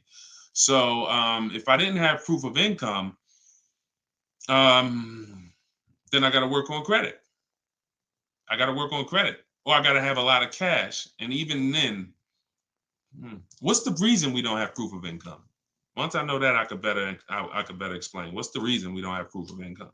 Seems dealers don't care about mileage if you release with them. That's now good time. So now watch this, y'all. This comment just came in. We'll still cycle through all the comments. We got another little while in this hour. We're getting through as much as we get through. It's good time on YouTube said, seems dealers don't care about mileage if you release with them. Absolutely a mirage. I asked y'all earlier, who's had somebody a dealer say, oh, we'll take care of the old payments. We'll take care of the mileage penalty. It's absolutely not true. Since 2006, here's the only time, shout out to y'all running the likes up on TikTok. I appreciate it. Y'all keep running them up. Thank you so much. Shout out to the sharers. Because everybody who shares good information, just hit the share button wherever you're at and share with somebody if you're in this sharing. So I've never seen mileage taken care of, ever. No program, no bank, no leasing company, and we've done thousands of transactions. I've never seen a leasing company say, we'll forgive mileage. Never. So that does not happen. Mileage penalties let's say we calculate a $2,000 mileage penalty, that gets rolled over to your next lease deal, and we're working that lease deal with that $2,000 accounted for. So whatever the deal is we're working you now, perfect, here's what it is. Make sure that $2,000 penalty is in there. You pay for that. Now, in some cases, very rare, there's loyalty programs where they waive some payments. Mercedes used to have this. It's since gone away, and they didn't have it on every vehicle. They didn't run it every month, where if you lease another Mercedes, we'll cover 3 of your old payments. So you could get out 3 months early, no penalty, but it had to be waived. Since I got into the business, I've heard dozens of people sitting around me say, we are going to be waiving those, but we're going to be taking care of those payments. Mm-mm. Are you waiving the payments? Oh, what do you mean by that? Are you waiving the payments? See that, and we when you ask them that question, I don't want you to even go in looking to get out early. I'd rather you know what your deal is, so you can shop from home the way I teach, where no one has to reveal that information to you. No one is. If you got the right strategy, you're never putting yourself in a position where someone can lie to you without you knowing it. So if you go in the old way and you go into one dealer and say, hey, I'm looking to get my, new lease and I got like penalties, and they'll say, okay, we'll take care of it. That's putting yourself in position to be lied to. Oh, we took care of that. We built in the payment. Yeah, all the payments are taken care of. This is your new payment. Mm-mm. When we shop, when we take control of our deal, that's not something someone's telling us. That's something we already know. Because when we're over on mileage, we always want to see how much can we sell the car for. I was over mileage on my Jeep, sold it, still made money. Still made money. There's plenty of people who go over on their mileage and can still sell their lease and make a lot of money. Even if they break even, they avoid the penalty. So first is always to do our equity assessment and see how much we can sell the car for. And if we can sell it, we avoid the penalty. And then we're choosing payments. Do we get out early? Do we make the payment? You see, when getting out of your lease early, unless you sell the vehicle, y'all, you can't get out of your lease early. You're breaking a contract. So I don't want y'all I don't want y'all using language or comfortable with language that cost you money, because you've heard people say this for years. Oh, I'm just going to get out of this. No, you're going to get out of it and you're going to pay penalties for that. So because they've taught us, or you've been taught, oh, you can get out, no problem. You call the dealership, hey, you know what, y'all? I bought so many cars from y'all. I know I'm supposed to keep this lease for how many years? It's supposed to be 3 years, Mrs. Johnson. Okay, yeah, but I think I'm ready for something new already. All right, well, when can you come in, Miss Johnson? See, they're never going to say, just so you know, Miss Johnson, if you break the lease, the penalty is going to be, pretty significant, because you contracted for 3 years and now you're getting out. So we're going to have to roll over probably about $3,000 or $4,000 or $5,000 to your new lease. So no, they'll just come in, get you in, and all right, here's your new payment, Miss Johnson. You don't realize that I'm paying $100 more for this car than I could have been paying if I just waited.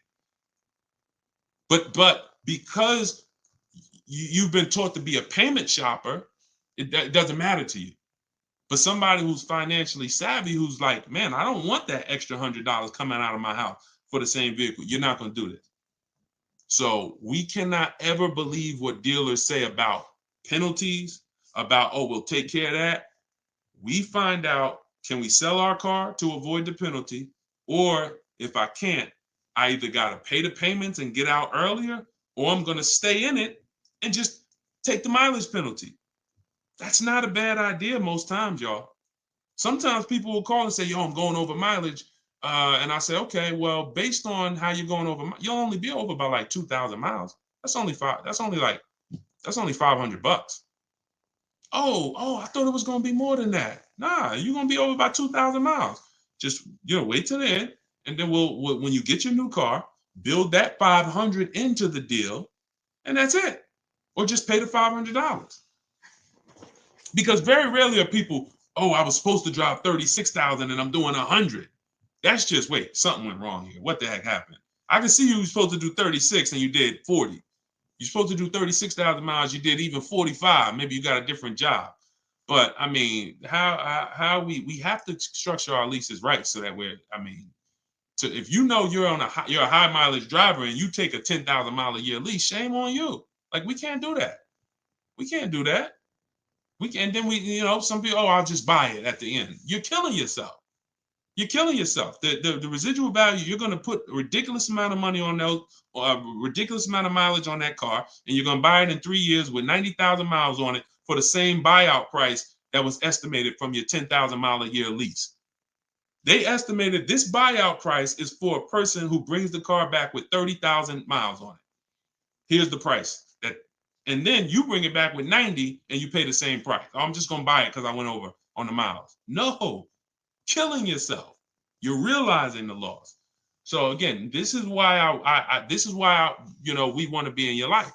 This is why I'm doing my best to be in your life so that you can avoid these things. Anybody who really wants to have somebody, like we're set up. We've been doing this for 3 years as far as a company, providing education. So, I mean, whether it's hundreds, thousands, dozens, we're set up to make sure that everybody who wants to protect themselves and get the best deals are able to do it. Paula, got my book. Phenomenal. Use it. Everybody that got the book, thank you. I appreciate you, brother. Thank you so much, Lord. I appreciate you. We're going to be doing these lives regularly. I think, this is the best format. I like to come and interact and really answer questions and really show y'all, why I want you to start treating cars, buying cars and leasing cars, getting cars like buying small houses. Most people treat getting cars like going to Walmart and getting a TV, big screen. You come back home and you're like, man, it's like you get an itch, but you get an itch for a $30,000 decision or a $10,000 decision. When you start planning out your car purchases the way I'm going to show you, and you go in with a system and a strategy, the way that's taught in my book is 7 steps. First step is deciding whether you lease or buy. 7th step is delivery. So by the time you get to step 7 in my book, by the time you get to step 7 of what I teach, you should be picking up your car or it should be being delivered to you. So it's not about learning and reading and then, okay, Deshone, I just read everything. I just learned everything. I just watched all the videos. Now I'm ready to go get my car. No, we're going to you learn by doing. And if I teach you a different way to shop, different things to do, by the time you get your car, you're going to be like, oh, I didn't need Deshone to tell me what to do step 1 through 7. I just needed him to tell me this is step 1, do that. And then when I'm done, I come back. Okay, Deshone, I did step 1. What's step 2? Here's step 2. Do this now. Okay, perfect. Let me go on these websites, do step 2. Perfect. Just did step 2, Deshone. Perfect. Here's step 3. Do this. And we found that has been able to guarantee success for so many people. And that's how they're able to get the same deals that I get. Like this is this lady right here, this young lady, like Taupe. She got a BMW $54,750 BMW, putting dealers against each other. She got it for $690 a month. She got the protection plan and raised it up. Her payment on that BMW. Now, mind you, if you can see on YouTube, if you can see on Facebook, you can see this slide. $690 a month. People are paying for that $54,000 BMW. People are paying $1,100 a month to go in and purchase that car. $54,000 is $1,100 a month with no money down because she didn't do any money down. $690. You see what I'm saying? Some of you might be looking, and quite honestly, some people may watch it because we're going to syndicate this. Whether you're watching this live or in syndication, doesn't change the value. You might be driving that same car. And you might be looking and saying, yo, I'm paying $1,000 a month for that car. She's paying $690. I put $8,000 down. She put no money down. We can't compare. You think Dave Ramsey, God forbid, and look, shout out to Dave Ramsey. I love what he teaches in terms of financial literacy. I love that he teaches people to invest and build for retirement and make sure I love that. But there's an area that he doesn't know what he's talking about, and that's when it comes to cars. See, look, credit is a big part of it has a lot to do with me helping you. Y'all don't hear me teaching credit. It's important. It's a complimentary topic for us to talk about. I talk cars, how to make sure you pay the lease for them. Yeah, maybe naturally. Let me get some credit tips too. Rodney, you could just go right to my TikTok bio, grab your book. It's 75% off. Click the link in my TikTok bio. You think she can ever listen to someone that tells her you shouldn't be leasing? She knows when to lease and when to purchase. She's not in love with that vehicle. She's not keeping that vehicle 8, 9, 10 years. So how can I drive this vehicle for the lowest amount of money in my household? I'm gonna shop all my offers. The dealer that wins the bid, I'm gonna see what it is. Oh, look at that. It's $690 a month. I'll take it. This is how we are going to keep thousands of dollars in our household. As things continue to go up, I need you guys to be spending, I need you not only to be making sure your cars are below your max budget so that every single month you're not growing tired and weary of your car payment. That means it just needs to be below your max budget. And then the second thing we need is to make sure that you are driving the best possible product for that money. You could be below budget and look at what you're driving for the money, and you're like, yeah, I'm below budget, but could I have gotten a better car for this money? Could I have gotten more car for this money? And I'm here to tell you that when you understand leasing, you're going to see there's no comparison. $690 a month for a daggone $1,100 a month vehicle to purchase. So short term, less than 8 years, we always lease. We never purchase. Now, in another episode, when we start talking about, in another segment, we'll talk about overpriced leases because every lease is not equal. Y'all gonna learn. We can't, every lease deal, even when you learn to shop, you must learn to shop. You must, because 80% of dealers are overpriced on their leases. 80% of dealers who gave Tope a quote, let me come back from this screen. 80% of dealers who gave a quote to this young lady, Tope, on her BMW, were a lot higher. Some of you even saw it on the video. It said it when she wrote it. It said, man, all these other offers were a lot higher. That's how it's supposed to be. So you can't go back and forth with one dealer. You must reveal the best dealer, the best offer through multiple offers. So that's what you do. And you do that whether you're leasing or purchasing. And when you start doing that, you'll understand. That's in the book. That's what I teach. Bids. One-to-one negotiation is dead. I want y'all to eliminate one-to-one from we never do it. Because you cannot do that with any other item and win. You can't do it you can't do it with jewelry. You can't do it with groceries. You can't do it with televisions. You can't do it with houses. One-to-one negotiations, you lose every time. You must see multiple options, multiple offers, and then we pick the best one. And what you see is that's gonna be done with loans we get, cars we buy, and cars that we sell. We don't trade. So, all right, yeah, this has been great. I need her contact. I don't know what you, I guess y'all having a conversation. I didn't know what y'all needed contact-wise. All right, let's see. Is buying and selling a car a good hustle? I'm not really teaching people how to buy and sell cars because, there's, if you want to go into the car business, that's not what I teach. So I have to log out to purchase the book. You shouldn't have to. Let me try to reset. Let me know if it's still showing the $97 price or if everybody was able to get the 75% off price. Let us know. All right, I just reset it, so it should give you an opportunity to go back in there now and get your and get it at the 97% off. All right. Buy dealer loaner cars. It depends. Those can be great opportunities. But again, we still need something to compare it to, Tina. Tina on Facebook said, buy dealer loaner cars. Now, we will buy or lease a loaner car if it's a great offer.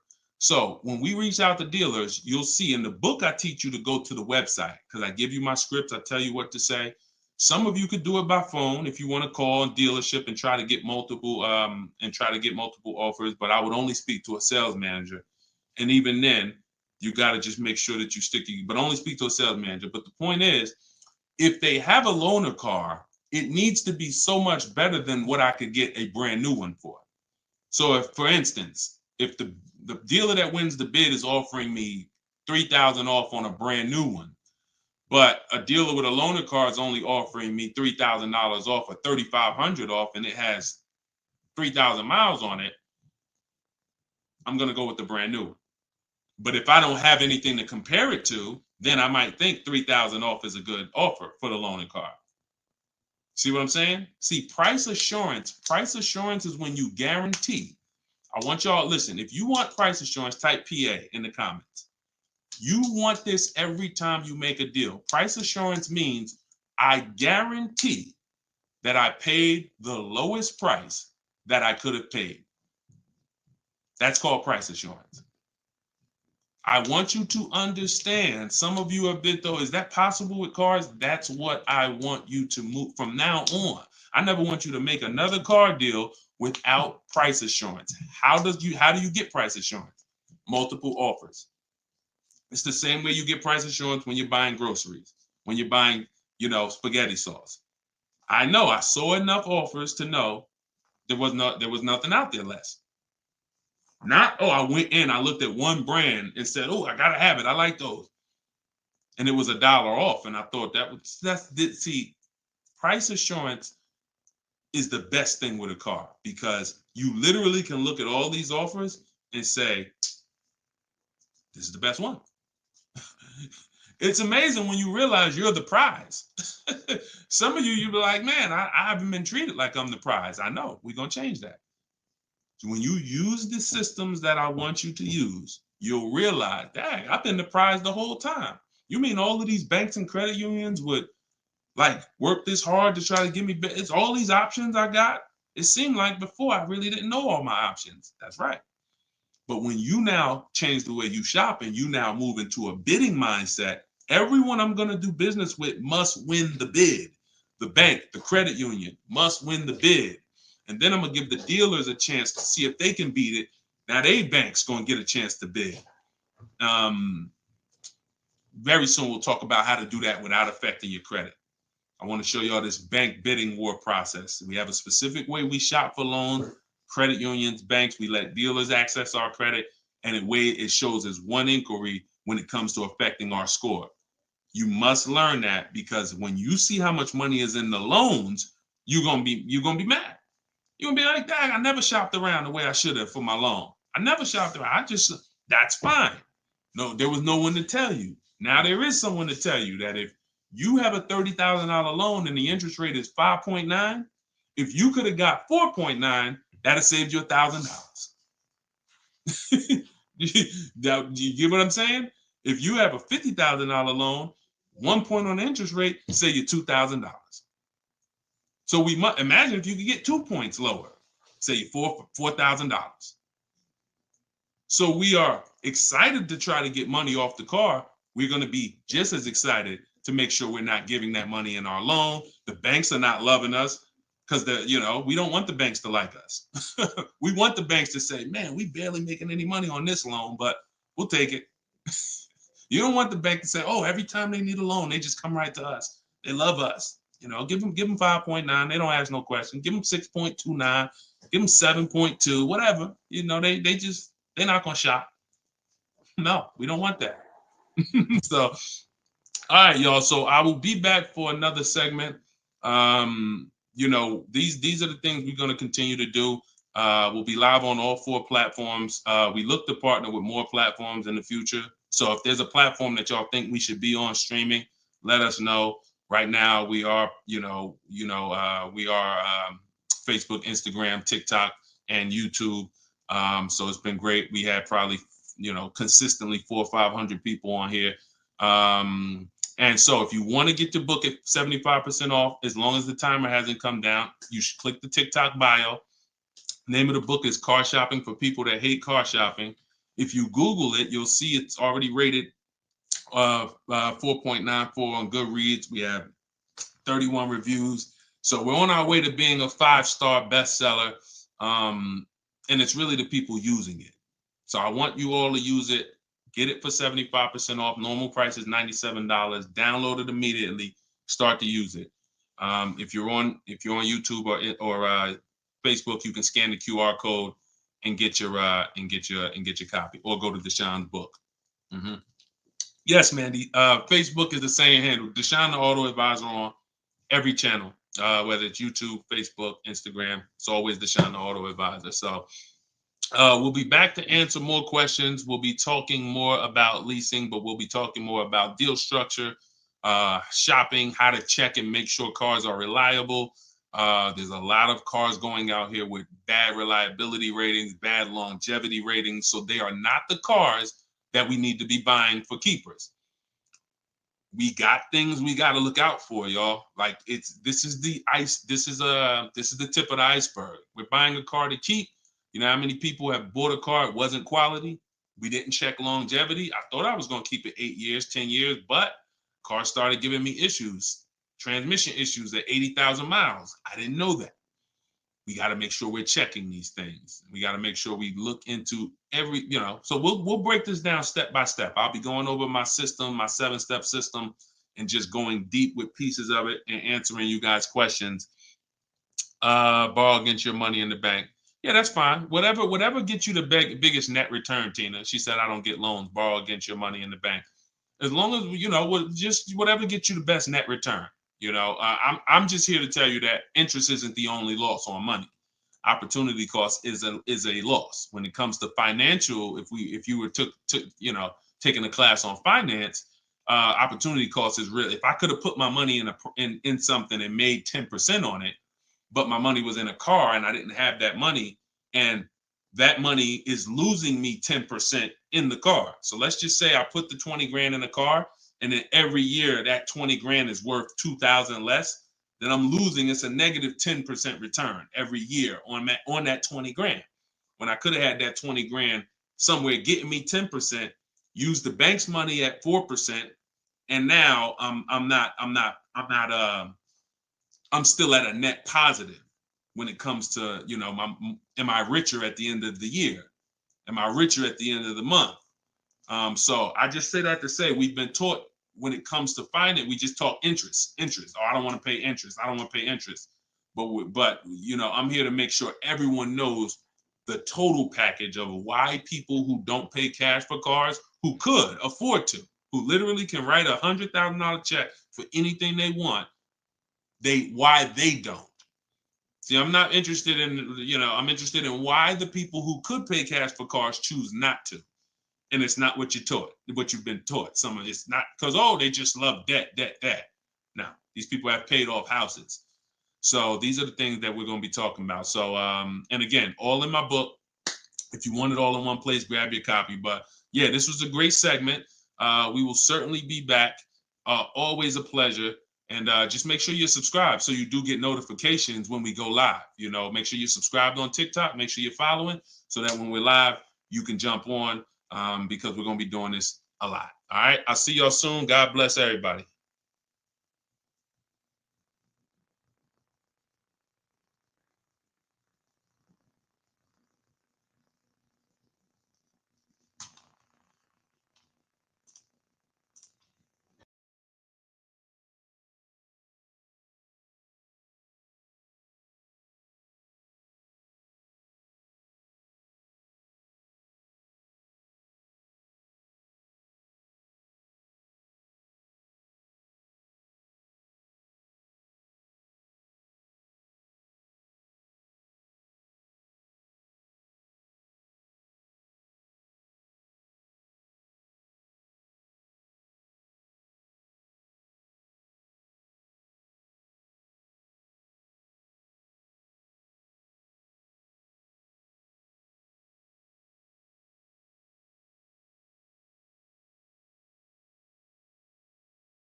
I'm on TikTok. All right. This is our first time going for everybody. So I think we're hold on, let me hit Instagram.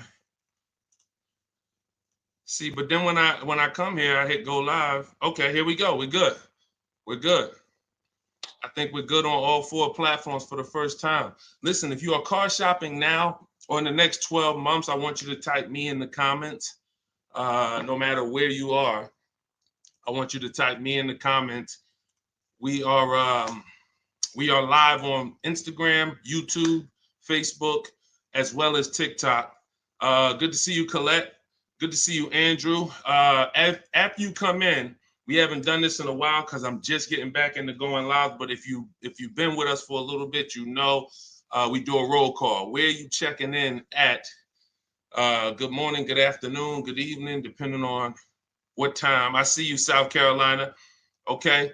As you come in, if you're on TikTok, could you hit the like button and just, let TikTok know that we're going to be spending some time here. We're going to be talking about some serious money as you come in. If you could like the broadcast, if you're into financial literacy, this is the Auto Advisors. Like this, the name of this segment here is the Auto Advisors. We're going to be doing car Q&A. If you don't know me, this may be your first time seeing me. My name is Deshone. I'm publicly known as Deshone the Auto Advisor. I spent 14 years in the car business before I left in 2020 to focus on teaching people. I see we got Jacksonville, Florida. We got Houston. Okay. We got a couple hundred people on already between all the platforms.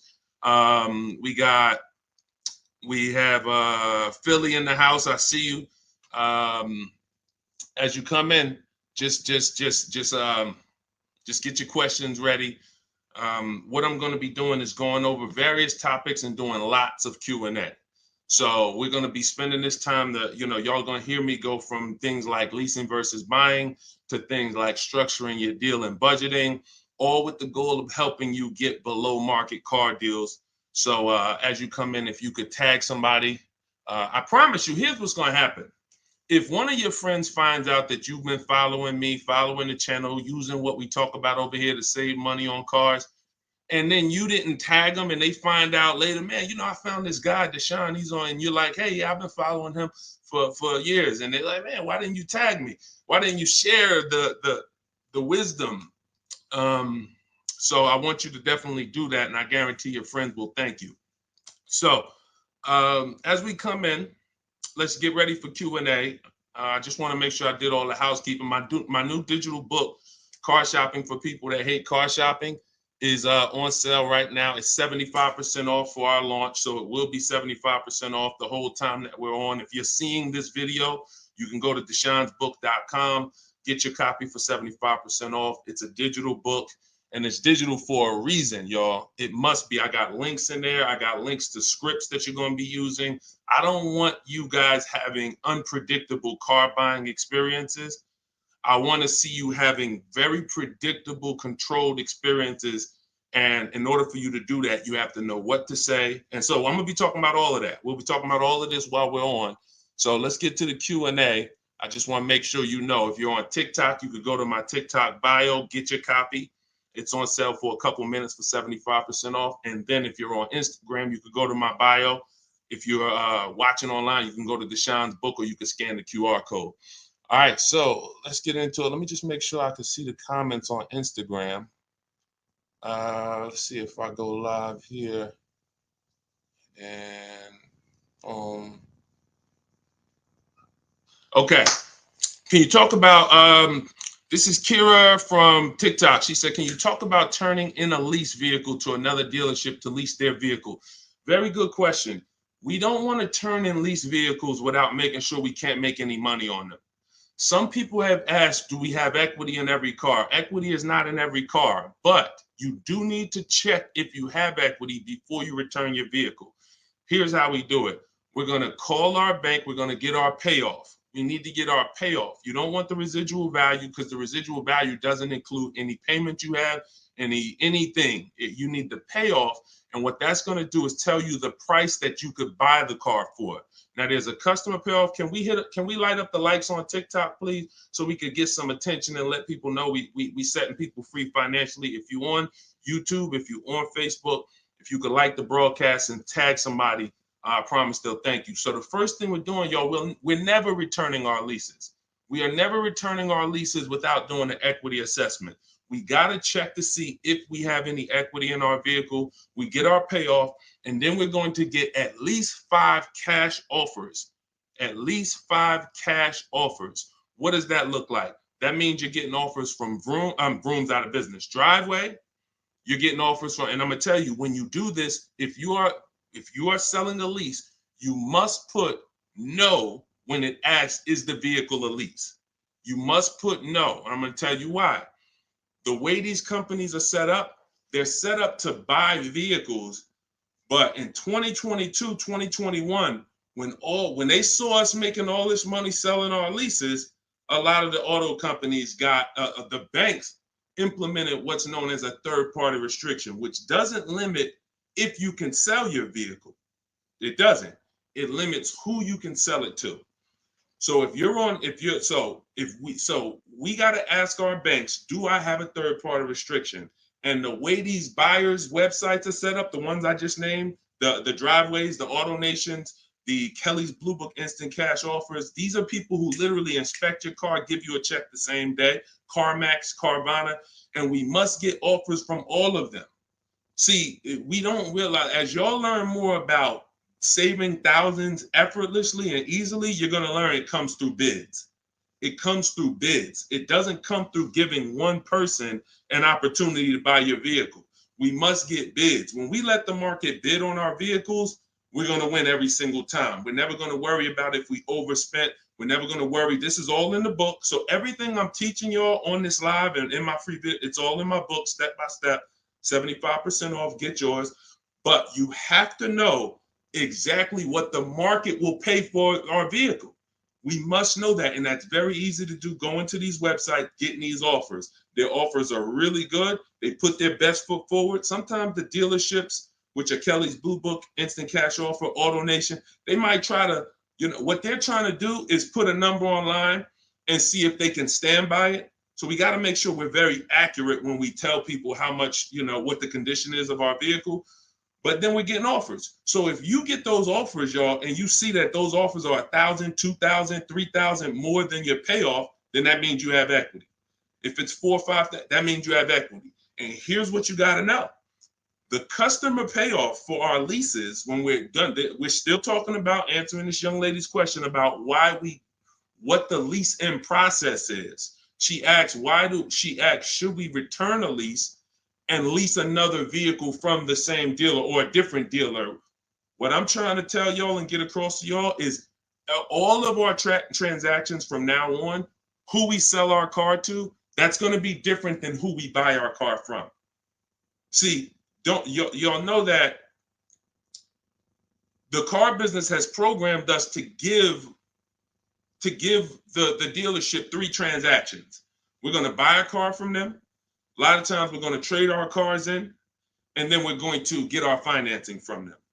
What I'm telling y'all is, as you use what I teach and you really want to save thousands and thousands and guarantee your best deal, if you want to guarantee every time you get a car, it's your best price possible, type me in the comments. If you want to just type a G for guarantee. I want to know every time. In order for y'all to do this, we got to start separating our transactions. So I see you, Terry. I see you, Israel. I see you. Okay, so we all type in G's. This is what we must do to guarantee that we got the best price car. I see you, Father of Legends. I see you, Johnny Martinez. All right, we live on every platform. So when we are shopping, when assessing our equity is the first thing we do after we decide if we're leasing or purchasing. I'm telling y'all that in the steps of car buying, we got to know what order we do things. It's just like baking a cake. If we put the eggs in first and then we put the milk, and it said, no, don't put the milk in until, I don't know, you've let the thing sit for 10 minutes. You just put the milk in, it's not going to be right? So order is important. Shout out to the sharers. I appreciate it. And listen, I appreciate everybody who shares. I appreciate everybody who helps us spread this message. And in time, we're going to do something great for the sharers, because we can't do this without y'all telling people about it. So this is the equity assessment. We don't worry about what car we're going to buy yet. We don't worry about who we're going to get our loan from yet. Here's why. Until we know what our equity position is, we don't know what we're doing. Example, if you run your equity, you find out you got $3,000. Well, that money is as good as cash in your pocket, or you can put it into your next transaction, or you can put half in your pocket, half into the next transaction. Y'all see why knowing your equity position is super important? Here's another reason. Let's say we have negative equity. Negative equity means we owe more than the car is worth. In my book, I talk about, and you'll hear me talk about it in my free videos, there's only 3 things you can do with negative equity. You can pay it off. I call it paying the difference. You take the highest offer. If it's like 2,000 or 3,000 different, you just pay it off and you're now done with it. No baggage.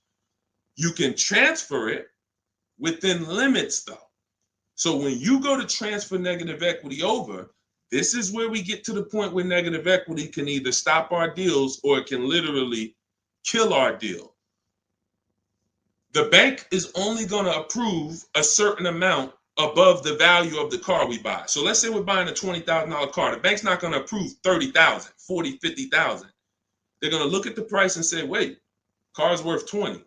We might lend 26, depending on the customer's credit, but we're not lending 30. We're not lending 35 on a $20,000 car, which means if you have 8 grand, 10 grand of negative equity, you can't transfer all of that over because you're going above the loan to value ratios. This is why negative equity, knowing the cause, is important. And there's 2 causes. You don't understand leasing and you're switching cars with loans on them. If there's an emergency, we understand that. I see y'all. Shout it out. We live. Literally, I see between all the platforms, we got about 400 or 500 people on here right now. So shout it out. Can we get the TikTok likes up? Can y'all keep tapping the screen on TikTok? Let's make some noise over on TikTok. But we're doing great. So this is why we can't move on. But I'm telling y'all, 99 times out of 100, I've been in the car business since 2006. I left in 2020. I left in 2020 and it hasn't changed. The cause of negative equity, 99 times out of 100, is you don't understand leasing. You buy cars, you're not keeping them long enough to pay them off and win with the depreciation. It's not just paying off the car. Some people say, oh, Deshone, I pay off my cars in 2-3 years. But your car's depreciated value is what you need to try to avoid. You need to try to avoid taking depreciation hits. And what y'all going to learn more from me is the 8-year rule. I've already done the math. I'm going to show it to you in time, if you just stick with us. But if you believe me right from the start, you're going to win. If you're not keeping cars 8 years, you're losing thousands of dollars not leasing cars. Does not matter how much you drive. Does not matter. Here's why. I'm gonna listen. Who was taught? Oh, all right. We lighten up the likes on TikTok. All right. I appreciate you, TikTok. Appreciate all of this. Let me ask you a question. Everybody on here. Who was taught never to lease cars? Be honest. I want you to type never in the comments. If you were taught never lease cars, if you've heard that from someone, I want you to type that in the comments. Here's why this is so important. This is all in my book. My book is called Car Shopping for People That Hate Car Shopping. It's a digital book. And for the grand opening, it's not a store. For the for the launch of the book, the official launch, we're doing 75% off for everybody. So you could go to my TikTok bio, you could go to my Instagram bio, you could go to deshonsbook.com, or you can scan the QR code and you can get your book for 75% off for a couple minutes. So we have a lot of people who were taught never lease a car, never lease a car. Let me tell y'all how much. I'm gonna give you a little sense on how much that's cost you, and then we'll go deeper. Everybody, let's say you're a person who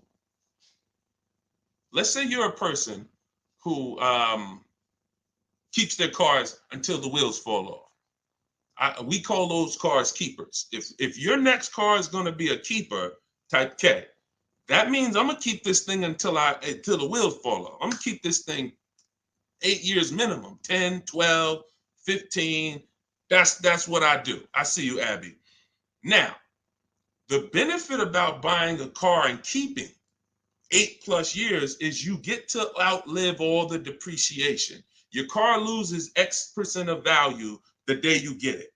And whether you drive it or not, if somebody came and parked a car outside your house right now and said, hey, this car is worth $30,000, it's yours.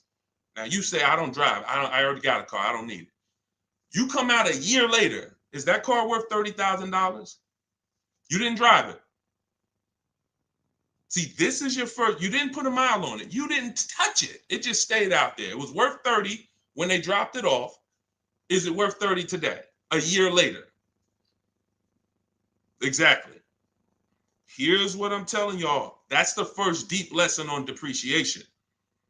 See, if you get that, now you're getting the clue of why leasing is not about how much you drive. People who say, oh, I like to drive as much as I want to, so I buy my cars because I don't want to pay for the mileage. Here's the revelation. You pay for the usage of the car, whether you use it or not, whether you drive it or not. It's going down. The more usage you put on it, the faster it goes down. So leasing is not a matter of how much I drive.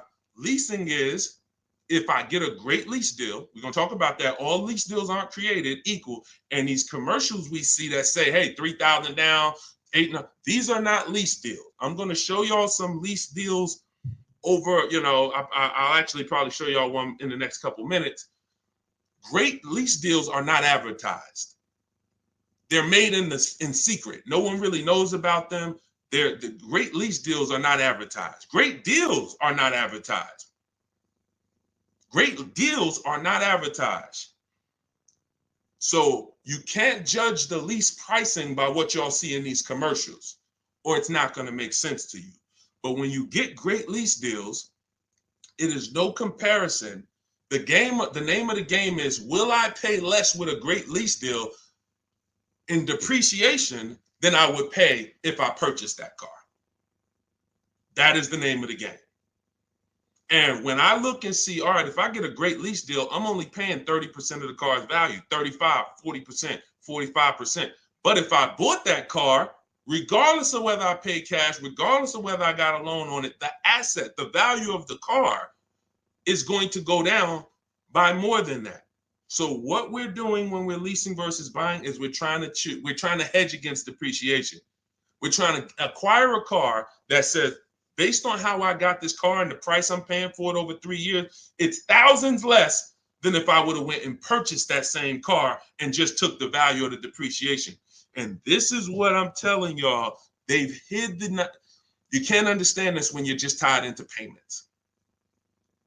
And a lot of you know, payments have nothing to do. Some of you who are a little bit more financially savvy, payments have nothing to do with the deal on the car. If you don't know that, you're going to learn that the more you hang out here. Payments have nothing to do with the price of the car, the deal on the car. That's just the financial tool. That's just what you've attached to the asset. If you go and you overpay $10,000 for the car, doesn't matter if you got a loan on it. Doesn't matter if you did no money down. You overpaid by $10,000 for the car itself. That's focusing on the asset. So leasing, y'all, is for people who don't keep their cars more than 8 years. It's that simple. If you do not keep your cars more than 8 years, you cannot outlive the depreciation that the car is losing. The money, you go out, slap 30 grand into a car, that car is losing money for you every single month. So you're trying to say, is there another way I could get a car where I'm not paying this kind of money? If I'm losing $500 of value every month in my car, is there a way that I can lose less than that? And what I'm going to show y'all is leasing is just the way. So these are the first two steps. The young lady asked the question about returning her lease, but I want y'all to know that that's step 2. We assess, can we make any money on our deal, on our old car? And then, but the first thing we got to do is decide buying versus leasing.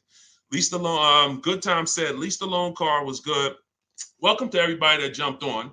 My digital book, Car Shopping for People That Hate Car Shopping. Everything, it's 75% off. You can get your copy while we're on here, but we're going to be going deep on Q&A for at least, I'm not even watching the clock. So Just go to my TikTok. I don't think you're going to leave the broadcast either. If you go get your copy, go to my TikTok bio, go to my Instagram bio. If you're on Instagram, wherever you're at, if you're on YouTube, scan the QR code or go to Deshone'sBook.com and get your copy so that we can go deep on this. I don't want you trying to just remember everything that I'm teaching. I want you to have a reference point, and it's affordable for everybody. It's normally $97. Okay, let's go. Things are way too complicated to fix now. I guess you're talking about when it comes to cars, electronics. Another reason people don't feel as confident keeping their cars like they used to is because the cars are getting a little bit more complex. It used to be very simple for you to find a good car, keep it 10, 12, 15 years. There's still cars out there that you can confidently do that if you make sure that you're checking the reliability of the car, checking the longevity of the car. We do this on Google. We have to make sure the cars we're buying are good cars. Then we can certainly avoid, you know, a lot of these cars. But yes, that is a lot of people don't feel as confident keeping cars long term as they used to. How about a lease to buy at the end compared to straight out buying? Cousin Al, that's a good question. He said, how about buying a lease to purchase? Who's heard of that? Who's heard that term before? A lease to buy on a car. You may have heard it with a house. If you've heard that, if you've heard that, let me tell you why that's a bad idea. We're mixing two strategies. See, there's nothing better than for the long-term person than us buying a long-term car, making sure we pay less than everyone else. That we're gonna do that. We're gonna get you stay around me. You learn from what I do, what I teach. You're gonna get below market car deals, new cars, leases, pre-owned cars. The best way to save the most money on a car is to buy it. You could decide new or pre-owned. It's really pre-owned, and you keep the thing 10, 12, 15 years. Because your cost per year is going to be so low. When you look at how much money you paid for the car over the long run, it's going to be like, wow, I only paid $2,000 per year, or $500. The longer you keep. The second best way is buy a new car, keep it forever. Brand new, keep that thing 12, 15 years. But most people are not doing that. And if you're not going to do that, that doesn't mean you can't switch up. But if you say, Deshone, for my next car, can we keep sending the TikTok likes up? If y'all are enjoying this, could y'all please hit the like button? We got probably 400 or 500 people on here still. If you could hit the like button, that would be great. And I see all the gifts. Thank you. Everybody who's sending roses on TikTok, gifts and all of that, stars. Thank y'all very much. But what you got to know is, what is the strategy for this next car? Is that 8+ years? Then I'll buy it. There's nothing better than that. I'm going to buy it. But you got to realize buying comes with what, y'all? Maintenance, upkeep, repairs. That's what it comes with. But we win when we buy. We win 8, 9, 10, 15 years later is when we win with a purchase. You don't win with a purchase 3, 4, 5 years because the person who's leasing is paying so much less than you. If they got a great deal, they're paying so much less than you to drive a brand new car. It doesn't, like, you don't win. You can't win. But in the long run, you will. So you got to ask yourself, this next car, is it 8+ years or is it less than 8 years? And if it's less than 8 years, then I got to go to my lease strategy. And that could be for my, you know how many people out here, y'all, they're like, oh man, I buy my cars, I keep it till the wheels fall off. I'm not leasing. Yeah, but what about your spouse? What about your children? That car you buying for your 22-year-old college student, are you think they keeping that car for 8 years like you are? No, probably not. Then you should be thinking about, you shouldn't even be thinking about, you should be going to the lease play for them. You know how many people have put their kids in a $21,000 car paying $500 a month, $20,000 Toyota Corolla, paying $500 a month because they wanted to buy them their first car, and they go get them a $20,000 Corolla that they could be leasing for $300 a month. And then that kid wakes up in 3 years and they're like, man, I'm paying $450 a month for a Corolla. I don't really like the car. Plus it's kind of expensive. This is what happens. I've seen it millions of times. Some of you may have experienced this. Your first car might have been like that. Maybe your parents went and got you your first car and purchased it. But I'm telling you that if they understood leasing, they could, especially if you were going to pay the bill, they would understand. we're not keeping this car long enough. We should be leasing it. And so I'm going to keep hammering now. I'm never going to stop hammering because we got years and years of bad information that we got to unravel. People who've been doing damage, y'all. Big audiences, big platforms, just telling people, oh, leasing is the most expensive way to own a car. Guarantee you, if I had 10 minutes on them with a live and I bet them $100,000, are you willing to bet 100? Just let me just ask you. You sound very confident when you're talking to the public. They don't realize how much money they're costing you. So my question would be, if I can show you that advice you're giving them is completely wrong financially, will you pay me $100,000? Will you take the bet? Because if you're willing to say that, stand on it. That's what they tell y'all. Exactly. He said that's what they tell us. See, and that's why I'm here. That's why it's very important what we do. That's why it's important when you share, when you tell somebody about these broadcasts, when you tell somebody, watch what they're doing over there at the we're coming in to unravel years of bad advice. And a big part of that is leasing. Not the only part, but a big part of that is leasing. But you cannot all lease deals aren't created equal, y'all. Lease deals are when we shop for lease deals, you must get bids. And I'm telling y'all, you must get bids for everything. We'll talk more about that as we continue to go on. All right, let's get to some more questions. Why are taxes added to a buyout when they're already included in the paid? Somebody said, Christina on TikTok said, why is taxes added to the lease buyout price when it's already included in the monthly payment? Well, it's only included in the payment for the portion of the car you're leasing. So when you're paying for, your 30, 40% of the car, 50%, the better lease deal you got, the lower percentage of the car you're paying towards over 3 years. That's what the tax is calculated on. That back end, which is when the car goes back to the bank or the next buyer, there's no taxes factored in on that. Depending on your state, sometimes they will put tax on the payment, but they're not usually. I don't recall ever seeing a case where they're taxing you on the whole car because you're not using that portion of the car. That's why when you lease, when you look on your credit report, you'll see the only part you're responsible for is the part that you're using. So even though the car might be 40 grand, it might say balance owed 18 because you're only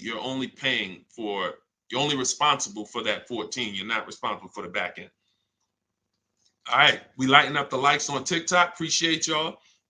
I see you, Lisa Vasquez. Welcome. Kat, I see you.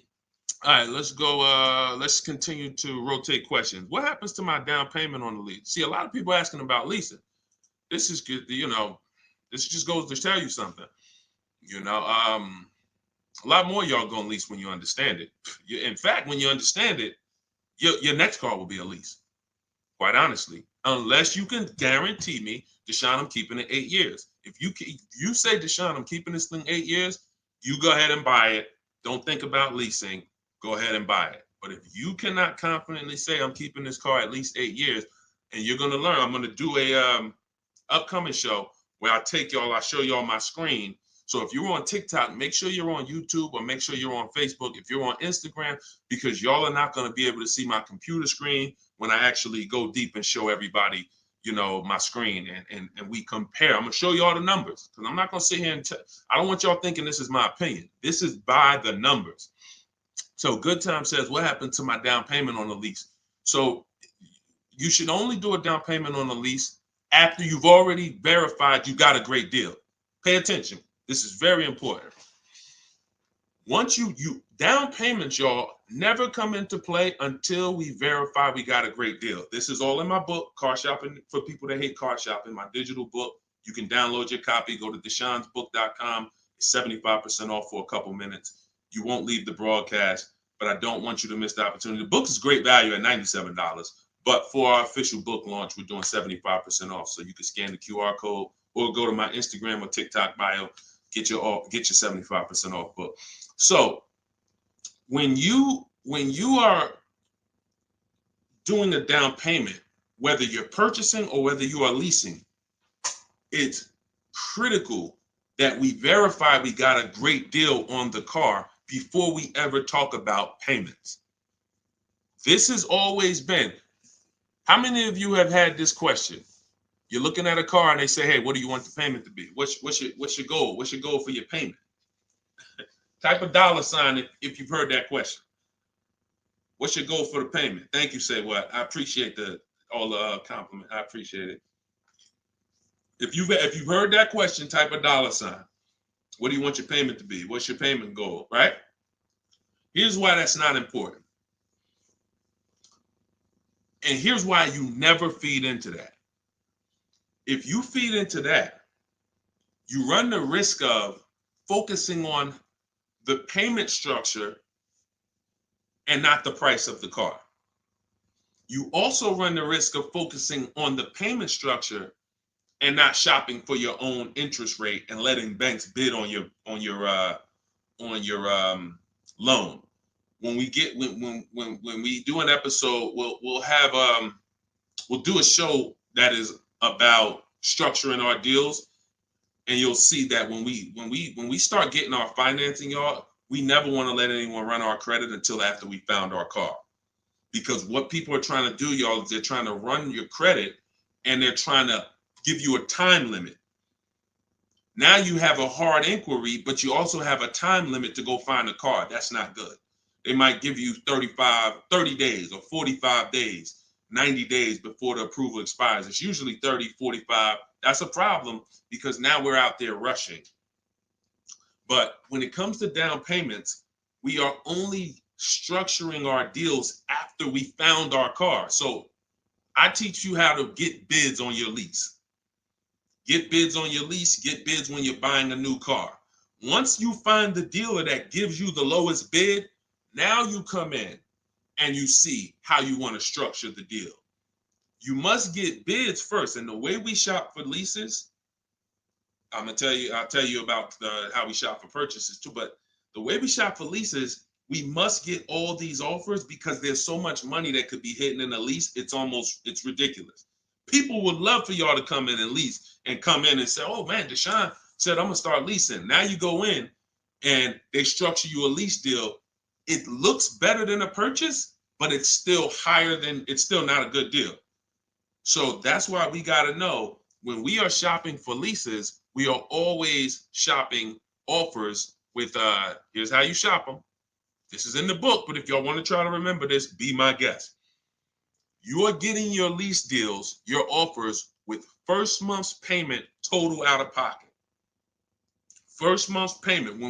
Now look, when you shop for a brand new car, you are always getting your offers with tax, title, license, all fees included. When you shop for a brand new car, you're getting your offers from multiple dealerships. I do this online. You could call them. I would suggest you do it my way. But if you want to call them, you can talk to a sales manager and you say, hey, I got this car. I'm looking to see if you got something similar, but I need an offer with all taxes, fees, everything included.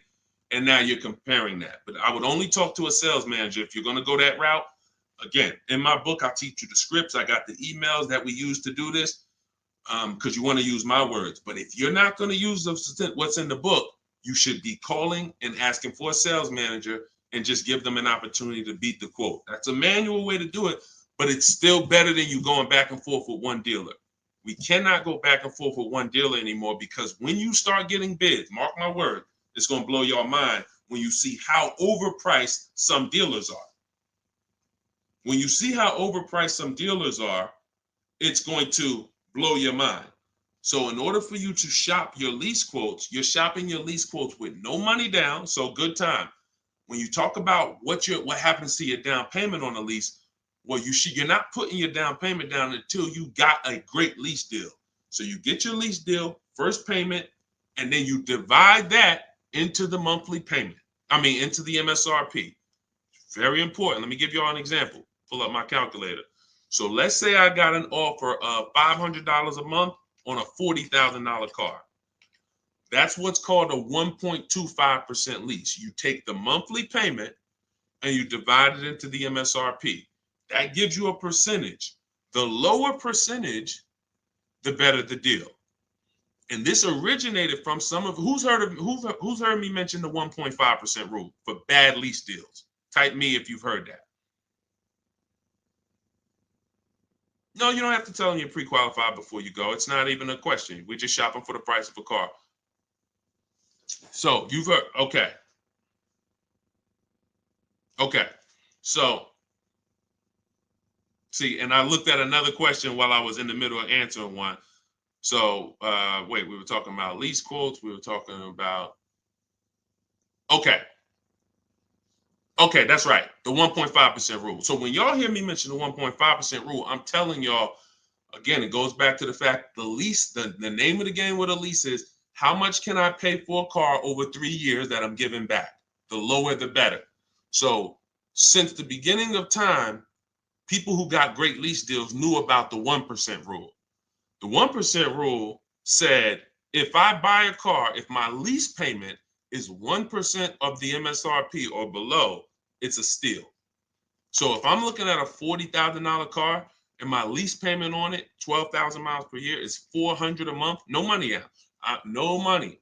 I know that y'all may have been taught, yo, you got to put money down when you lease. That is a lie. I'm going to be peeling back a lot of lies, a lot of misconceptions, a lot of bad belief systems that we've picked up, and we're going to tear those down. So money down with a lease is absolutely not a requirement. So when we're getting our lease deals, example, 2018, I leased a 2018 Jeep Grand Cherokee Laredo. It was $35,000. I gave them $330 a month, and I drove off. That was my payment. 39-month lease. We'll talk about in the future. We don't do 4-year leases. We'll talk about that in the future. But that's the 1% rule. 1%. Now look at that. Think about value, y'all. You drive off the lot in a brand new $35,000 car, and you're paying $330 a month. That's under 1%. So these are steals. I call these steals. You ever see a lease deal like that? It's not a deal. It's a steal. Now, in order to get that type of deal, you need a great lease program. So we can't. So it's not just like, oh, every car has a 1% deal. No, if they don't have a ton of rebates, if they don't have a good residual value, if they don't have a good rate, then it's not going to happen. But in the long run, we can't control that. All we can control is how we're going to shop. And the way we shop is get your first month's payment, is you tell every dealer, give me a quote with first month's payment, and put all the taxes and all the fees into the monthly payment. And then you let me know what that is. And you have to know the MSRP, because you divide that monthly payment into the MSRP, and that's going to tell you the percentage. If you see 1.35, 1.45, 1, these are good deals, really good deals. We still need to compare, because I got people who are getting, look, if we don't compare, you could be in trouble. You don't want to just take a deal. There are people who think, oh, I thought a 1.25 was a great deal, and then I end up getting 1.1. So we can't ever assume what's a great deal. We just have to know what a bad deal is. That's over 1.5%. They got me on one of my last leases. Listen, good time. Don't feel bad, man. It is something a lot of people are going to discover the more you work with me, that you have overpaid, but there's been no one to tell you. So there's been no one to tell you. So 1% still, 1% 5 is the max. Exactly, K-Dub. That's the exact formula and ratios we use for measuring great lease deals. 1% or lower is a steal. Between 1% and 1.5 is a deal. That's great value compared to purchasing. So when someone drives off the lot with a great value lease, 1.25, anything under 1.5, they're paying less than someone who purchased. They're paying less than someone who purchased. Once you get above 1.5, you're now going close to spending the same amount as the person who bought the vehicle, which we don't want, which we can't do. We eliminate the benefits of leasing. And some lease programs y'all are going to see are bad. You shop multiple offers and the lease programs are bad. We can't get those leases. I will never co-sign, because leasing is a value play. I will never co-sign you getting a car because you like the car a lot and overpaying for a lease, because the lease program is bad. Sometimes, I want a Range Rover Velar. The lease program is bad. All right, well, I'm going to go get a Genesis GV870, And then, you know, maybe in 3 years, the Range Rover lease program will be good. But right now, I'm not going to do it because no one loves a car that they're leasing. You always just like it. If you're leasing, you're switching cars every 3 years. You don't love anything. When you love a car, you buy it, you keep the thing 10 years. That's love. But typically, a person who's not keeping their car long term, you get, you know, you 3 years, you're like, okay, I could get another car. 5 years, you know, people who buy cars to keep, they don't think like that. Like, they ain't even looking for a reason to get rid of it until, you know, transmission goes out. And then I always joke because as a keeper, what do you do when the transmission goes out? If anybody on here has bought their cars and kept them till the wheels fall off, when the transmission goes out, what do you do? What do you do? See, you're not a keeper. You're not buying a car to be a keeper. That transmission go out, you ready to get rid of it. You ready to get rid of it. Look, a lot of people are like, no, I go fix it. I go get another transmission. Exactly. All right. All right, let's keep the questions moving. Welcome to the people who just jumped on. Happy to have you. If you're enjoying the broadcast, could you please make sure you are subscribed to us on YouTube? That's where we're going to be able to share really when we get into, which is coming very soon, I'm going to be sharing visuals for y'all to see. Just sharing a variety of things, websites that we use, things you want to stay away from, website, like all in my book.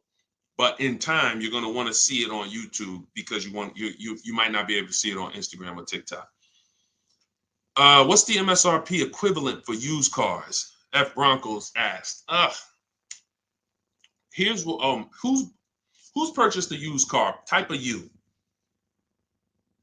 If you purchased a used car before, type a U. Type a U if you've purchased a used car before.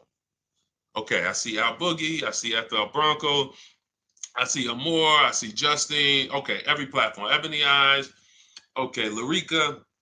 All right, I'm gonna give y'all the biggest. This is gonna be major, y'all. And you're gonna see like, wow, how the heck could we even know we're getting a good used car deal without knowing this? Tell y'all how important it is to have the original MSRP of the car you're purchasing. So I have a 2020 Infiniti QX 60 truck. I bought it a year ago. It was 3 years old. Now I saved 42% off the price when it was brand new. Here's why it's important. We don't know when we're shopping on these used car websites. I call them marketplaces. Y'all are going to see in my book, if you do get my book, or even in my videos, you'll hear me talk about the multiple marketplace strategy where we're on these used car marketplaces. We got to be on all of them. But here's what they try to sell you on, because it's based on who's paying them. They're trying to sell you on market value. They're the true way to buy a pre-owned car, after you check to make sure it's a good one. But I'm talking about, how do we know we got a great price on it? We must know how much it was brand new. We must know how much the car was brand new. Give you an example. I was looking at this Infiniti truck. I had narrowed it down to my top 3 or 4. 4. I think I narrowed it down to my top 4. Now they're all white. They all look similar. They're all in similar price points. How do we choose? This is where we usually are stuck. And this is where we usually make a bad decision. I'm going to tell you why. I get the MSRP of these cars. By the way, my special strategy for getting the MSRP, one of them is to go to the dealer's website. Most dealers have a contract with Carfax, and that car will be on their website. That's my first line of defense. Again, everything I'm talking about, y'all, I don't hold back. It's in my book, or it's going to be in my free videos. But some people want everything in one spot. One spot, step by step. That's what the book is. 75% off in my bios, or go to Deshone's book or scan the QR code. So I look and I pull the MSRP, the window sticker for all of these vehicles, and what do I see? The 4 vehicles, the original price of them, one is 46, one's 48, one's 52, one's 54. Why is this so important, y'all? They've taught y'all to buy used cars based on what? Nothing. This is what we're asking for the car. Okay, I think I see some less than that. Mm-mm. If all of these cars were 31,000, but one was 54, that's the best deal. In fact, none of those other deals are even close. That car right there has more packages in it, more equipment in it, special features in it. Those other cars don't. So the percentage of the discount that I'm getting off the car is higher here. Does not matter what the dealer's asking for the car. See, we've been taught you go and you focus on trying to get the dealer's price down. That is true in some cases. But what's more important is I need to know, based on what the dealer's asking for the car, how much off MSRP, original MSRP, am I actually saving? Is it 30%? Is it 40%? Because I might look at this car here and yeah, they might be asking $1,000 less for it, but the original equipment in that car is $5,000 less equipment. This is why it's very important. It's critical. I would not buy a used car, and I would never recommend you buy a used car without seeing the original MSRP, so you know, one, what's in the car, what features it has, but more importantly, I cannot determine who saved me the most money. I can't determine who gave me my best deal without knowing what the car was originally priced at from the day it came into the country. And y'all, unfortunately, and I hope it's nobody on here, but unfortunately, we probably do have it where during the pandemic, people were paying 90, 95, 100% of value for used cars. When I mean a Toyota Camry that brand new was 30, they were paying 29 for it, and it was 3 years old.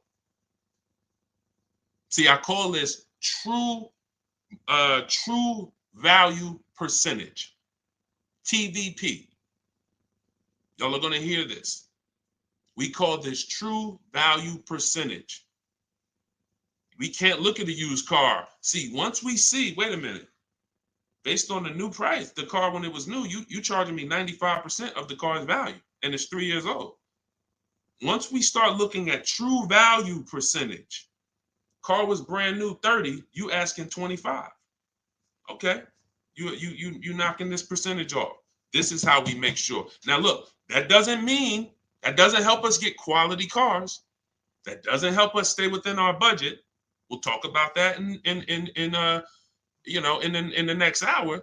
Because what I'm going to be doing is I'll be doing these shows throughout the day in our segments. So what you'll see is every time I come, we'll do if there's something that we want to tie up, we'll try to do it in both hours. Again, it's very tough to go over all things and then do Q&A and just get it done in a couple minutes. So some things may continue to the next hour, but once y'all get this, it doesn't change.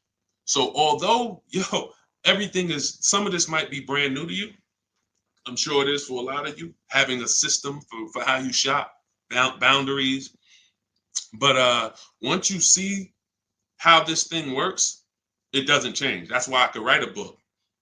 That's why I have a library of videos that are step-by-step. The step-by-step version of my book is the Cars from Home video library, because I know we're so ahead. The car business is so old. I don't have to worry about this changing in the next year, 2 years. If anything, like Vroom went out of business, we adjust that. I might adjust that one section because Vroom's not in business anymore. But the way we teach you to purchase cars to guarantee you pay less than everyone else, to guarantee you save the most money on your loan, to guarantee you get the most money for your old cars, that's not going to change because we are just too far ahead of what the car business is doing. Welcome. Blessed said, I'm new here, been watching your shorts. Great job, homie. Good looking out. Appreciate you, man. Thank you so much. If you're not subscribed yet on YouTube, could you make sure you subscribe? Everybody who's on any other platform, if you could subscribe to us on YouTube, that's where we'll be, able to put a lot of our widescreen stuff so y'all can see. We're gonna teach, but what y'all gonna see, even in the book, it's not teaching and then you're trying to memorize it. It's just shop different, When you shop different, you'll see, oh, this is a better way to shop. And then you're going to learn by doing. It ain't learning by memorizing. Hey, thank you, Sonny. Said, just purchased my ebook. Thanks for sharing. My pleasure.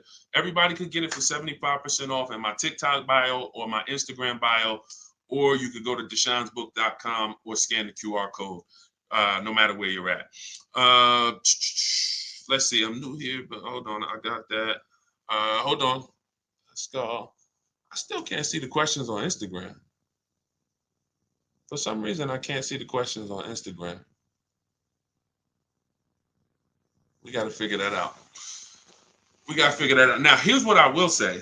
If you stay on long enough, somebody's going to ask you a question, because a lot of you, it's going to surprise you, but I know it.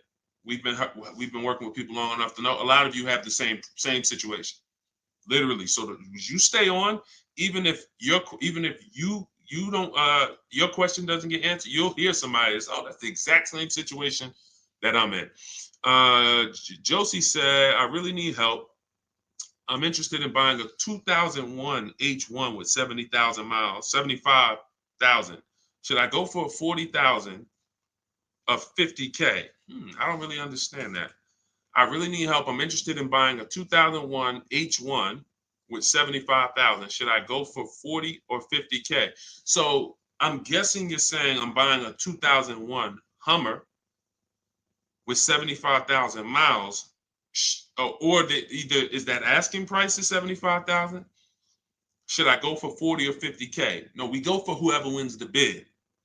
See, we can't get into, here's where this could hurt us sometimes. You know what we do? We save a certain amount off the price of a car, and then we want to carry it to our next deal and say, well, we should save the same amount on this car. No, because we don't know what the programs were that allowed us to save 7,000 off that car. And I'm talking about new. Pre-owned cars, this is different. Pre-owned cars, you go to the market and you see who has the lowest car for the money. So we're not going local. It's two favorite words, y'all. And some of you, let me see who's been with me for a minute. See if anybody knows. What's my two favorite words when it comes to saving money? And again, this is, I haven't been live and we haven't done this in a, does anyone remember favorite words? Y'all wouldn't know on YouTube, I don't think, unless I used to say this a lot on TikTok. Oh, Alicia said they got kicked out of Instagram. Okay, so come on over to TikTok. All right, it still says we got a lot of people on Instagram, but that's good to know. Okay, we'll check that out. Does anybody remember my two favorite? All right, anyway, I'm gonna tell y'all, and now y'all will know this going forward. And I want these to be your two favorite words: multiple offers. Multiple offers. Very important. When I tell you, when you make multiple offers your two favorite words, you are going to save so much money. It's crazy. So I'm not buying something and there's only one of them out there. I don't have anything to compare it to. That'd be like me walking into the grocery store and I want chips. I really want some barbecue chips. And I go into the aisle and it's only one brand of barbecue chips. Wise Barbecue is the whole store. Now, I don't know if they're charging me a good price because I don't have anything to compare it to. They might say, oh, bag of chips, $4.99. Is that good or not? Well, we don't know. But when I see all the other options, same thing with spaghetti sauce. I need to see all the options. Same thing if some of y'all were buying a TV. If you had to buy a TV right now, if you had to buy a daggone 100-inch TV, are you worried about overpaying for it in this day and age? No, because you know, man, I'm going to go to Amazon, I'm going to go to Best Buy, I'm going to go on this Walmart.com, and by the time I see some options and see what they pricing at, I'm going to be able to choose the best one in 10, 15, 20 minutes, right? That's what comes through. That's price confidence. That's called price confidence. And the only way to have price confidence, to eliminate that feeling of, oh, did I overpay? You think I paid too much for this? Is to learn multiple offers, multiple options. So what you should be doing, Josie, is looking at so many H1s, wherever they are, that I know I'm not going to overpay because I see them all. I see where the price, and I'm gonna teach y'all, this is in the book, and I'll teach y'all in my video. We set up accounts when we're shopping for a new car, because once we know where the prices are, we want to be alerted every new car that pops up, every single used car that pops up, you want to get alert on it. You want that thing coming to your email the minute they post it, because everybody else is not going to be able to move on it because it's too fast. They need time. They need to, oh, let me see it. Okay. But if you know the used car market, like I'm going to teach you, if you know the low prices on this car is 40, the high prices is 55. Soon as that one pops up at 41, you don't have to hesitate. Speed is what gets people deals a lot of times, y'all. I've sat in front of people and I'm literally offering them, and this is back when I was in the dealership, and I'm literally offering them, like, the dealership is making no money. That's how good of a deal it is. And I'm like, listen, miss, like, I'm just telling you, we're making no money. We gave you everything. But they didn't take it. And I'm gonna tell you why. I can't blame them. They didn't have enough other offers to feel confident that what I was giving them was the best. That's the problem. So in order to have price guarantee, price assurance, for us to know that we are paying less than everyone else, we have to see multiple offers. And then in order for us to guarantee that we have not, that's just what it is. Price assurance comes through multiple offers. And then we have to get a quality vehicle. Okay. So all of this I will teach. It's hard to get, maybe like a lot coming at you at once. That's why I would love for you to get the book, Car Shopping for People That Hate Car Shopping, so you could dig into it, so you can see that everything I teach is methodical. I don't want you trying to remember this. Get the book, take your 75% off for the launch of the book, and then dig in and you'll see, wow, he has this thing set up in systems so that I don't have to be trying to remember what to do. I don't want y'all trying to remember what to do when you're out here shopping for your car. I want you to have a roadmap, a blueprint, and that's what 7 Steps to Saving Time, Money, and Avoiding Dealerships is. Thank you, Curtis. Appreciate it. 10-4. Oh, 10-4. Thank you for the guidance. It's a rare vehicle. If it's a rare vehicle, that's fine, but you don't want to overpay for a rare vehicle. You need to see enough of them to know that you're not overpaying. You don't want to sit there. You know how many people got a rare house? Your value's down. You know, I got a rare house. So if the value is going to be down, think about it. If it's rare buying, then it's rare selling too, which means your market, when you go to sell it, if you go to sell it one day, it's not going to be huge. That's not a car you can sell in 24 hours unless you just want to blow it out price-wise. But in order for you to make sure you don't lose, you got to make sure you buy right. You can't overspend by 10, 15 grand. So just make sure any H1 in this country, you know the price of it. That's all. If I see one over, it could be all the way over on the other side of the country. If I see the price, then I know what the market is. It doesn't matter if it's over there. If they're asking 10 grand less and it's a good car, has great service records, has great title history, has great accident history, doesn't matter. That showed me that's the market price. All right. Thank you, Josie. I'm glad. Enjoy it. You're going to be able to get to any car you want. And you have so many strategies in there for later. If you're buying a used car now, it's in there. If you're going to be leasing, it's in there. If you're going to be buying, you're going to know, all right, man, I want to get a lease for my spouse. Or, hey, you know what? I'm going to get a lease for my kid. Or you just might buy everything. But sometimes you might want to buy brand new. Sometimes you want to buy pre-owned. It's all in there. Different strategies for how you get to below market deals on each one. Uncle John said, who currently has the best lease program? It's no way to tell. Unfortunately, there's no way to tell. You cannot shop. That's the bad part. That's why when we shop, y'all, it takes us about 45 minutes to an hour to find out where the market is on a car, what the best offer is. Once you get good, like I said, if you're doing it the slow way, you could call sales managers. You get one lease price, and then you call a sales manager and see if they can match it or beat it, or beat it rather. But if you want to do it the fast way, I go through the websites. I contact the dealers through the websites, tell them exactly what I want. We do this for 25 dealers. And then you use my scripts of telling them what you want by email, getting the quotes, and you'll know in a matter of an hour, hour and a half where those offers are. But there's no other way. Because again, great deals aren't advertised. They're not going to advertise great deals. They'll advertise lease offers where they make money. Hey, bring us 35 grand. Bring us 3,500 plus taxes and fees, and your payment's $479 a month. Yeah, but you're putting down $6,000 to get there, and then no, those are not good deals. You're paying too much for a car you're giving back. So yeah, and so we'll cycle through various topics. We spent a lot this hour talking about leases, talking about leasing versus purchasing, and hitting a couple things. But what y'all will see is we'll do themes kind of each hour. I'm gonna come back. I'm gonna come back for the next hour, and we'll probably still stay on it, but we'll be able to get through more questions, because as y'all can see, some of these questions require a little bit more deeper answer. Just as if you were purchasing a house. I know they've made it seem like, oh, well, let's just ask a simple question and then let's just, it should be a super simple answer. Not when we're purchasing houses, right?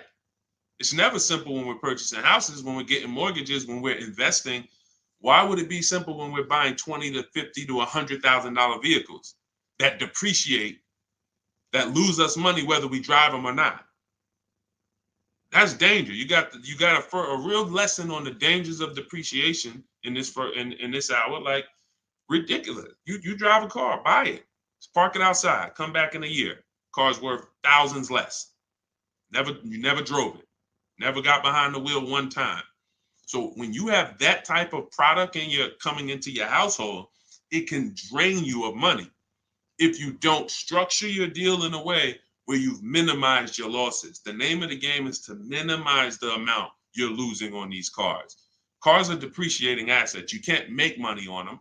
We did have a wave for years where we were making money on cars, but that's because the resale values of these cars, it was a once in a lifetime historic moment when all of our cars were worth 12 grand, 8 grand, 15 grand more than what they would normally be worth. So, those who cashed out did very well, and we were part of the group who were really spearheading helping people cash out while the market was high. But unfortunately, people bought while the market was high too.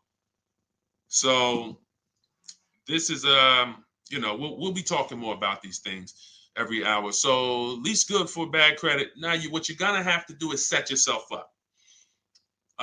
If you can't qualify for a lease and you should be leasing, then now your goal is to now get prepared to lease. That might take you a year or two. And we're going to talk about how we buy an inexpensive car to get set up for a lease. We don't go out and buy a $20,000, $30,000, $50,000 car when we know credit's not where we want it. But if you give me a year or two, I'll get myself up to a 650, 670.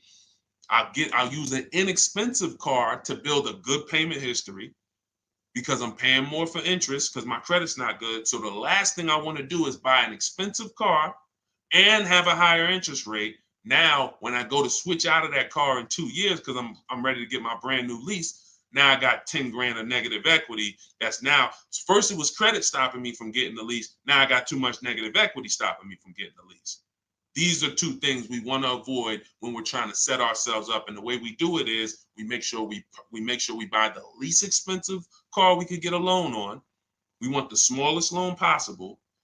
And then we get a reliable car, and our plan is to switch out of that car in 2 years. Make the payments, pay the higher interest, but that's okay, because in 2 years, I'm driving something brand new off the lot and I'm leasing it. So that might not be the ideal car. In fact, it shouldn't be. But some people go and say, well, if I got to do that, man, I'm going to go and get the Dodge Charger with the Hemi engine, and now you're buying a $30,000 car, $25,000, and you're putting that interest on top, and now you're buried. So you're not going to be any closer to getting a lease in 2 years than you are today. We don't want that. You got to bite the bullet And if you got a ton of money, I'll show you how to get it done, and you can get a little bit of a nicer car. If you got bad credit, but you got 10 grand, you don't have to get a $10,000 car, but we need to work these things accordingly, because the key is a small loan, reliable car. That's the key. Okay. TikTok's telling me my live's going to end in 60 seconds. Okay, so we will be back. Y'all are going to see, like, this is going to be what we do, especially during the book launch. My new digital book, Car Shopping for People That Hate Car Shopping, has everything in it I teach. Y'all know from my videos on social media, I don't hold back information. But if you want everything in one place, in a step-by-step written format, this is where you get it. It's called Car Shopping for People That Hate Car Shopping. 7 steps to saving time, money, and avoiding dealerships. And that's going to allow you to take what I teach, mastering the art of shopping from home, mastering making dealers and banks bid against each other for your business, and so that you can be confident.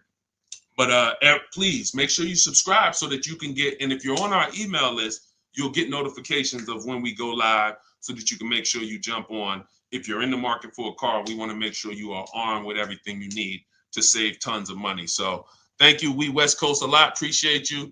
Instagram, we're going to get y'all involved, because somehow I'm seeing some of the questions and some not. Now the questions on Instagram popping up. That is so weird. But I trust that y'all got value, because, again, many of you do have the same questions. So we'll be back in the next hour. You'll get a notification if you're on our email list. Jump on. But if you get your book, I hope you enjoy it. I can't wait to hear your success stories, and I'll see you shortly.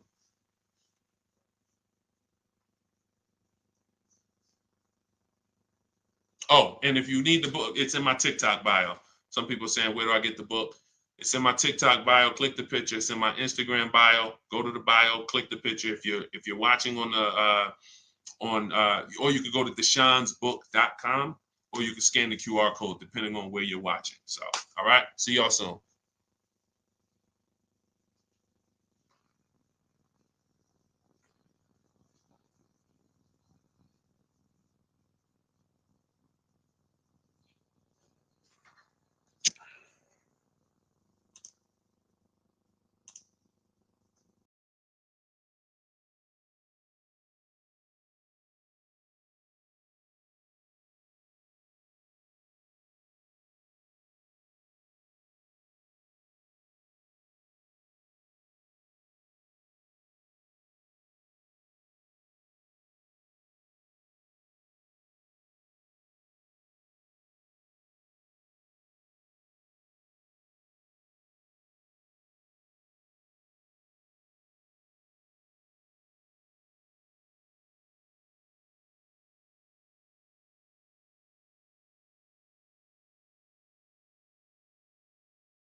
Down a little bit more. Why ask about the MSRP? This question is from TikTok. You need to know the MSRP for several reasons. If you're leasing, you need to know what percentage are you paying relative to the MSRP, because the 1% lease rule has always been based off the MSRP. If you got a lease payment and it was 1% of the MSRP, like $40,000 is the MSRP, your lease payment is $400 or less, then you basically stole a vehicle. And that rule has been around since the beginning of time. So when it comes to purchasing a used car, you need to know the MSRP, because how do you know how much you're saving if you don't know the original MSRP? How do you know how much you're saving? For instance, I bought a pre-owned Infiniti truck a little over a year ago. I paid 31 and change. I knew that the original MSRP was 54,545. Without knowing the MSRP, I wouldn't know how much I was saving off the original. And that's the only thing that's really important when you are shopping for a used car and you're trying to make sure you're getting a great price. There's other things you got to be concerned. There's 2 main things when you're buying a used car. Got to make sure you're getting a great car. You need a quality vehicle, That has nothing to do with price. Then the second thing is you got to make sure you're getting a below market deal and make sure you're paying a great price for it, in which case you must know the MSRP. Great question. Great question. All right, we got Dolan. Dolan will be bringing in questions from all platforms. We're live on TikTok, Instagram, YouTube, and Facebook. So just start typing your questions, and we're going to get to as many as we can in the hour. And, if you have a follow-up question, I'm just going to try to blitz through. So you can certainly throw up the next question whenever you're ready, Dolan. I'm 8K under. My credit is challenged. My car is in danger of getting repossessed. What do I do? All right. This one's also from TikTok. I'm 8K under. What do you mean 8K under? I'm probably underwater. I'm going to assume that means you're underwater, negative equity. If that's the case, then what you want to do is you want to get so you're at negative equity, but then you're also behind on payments. I mean, you got to catch up on the payments. I mean, you could try to refinance. You're going to have a hard time. Negative equity, you can't sell it. If you had positive equity, you could sell it. You gotta make money. It's grind time. Like there's certain things in life where we have bills, and the only situation we can do is pray and go and make money.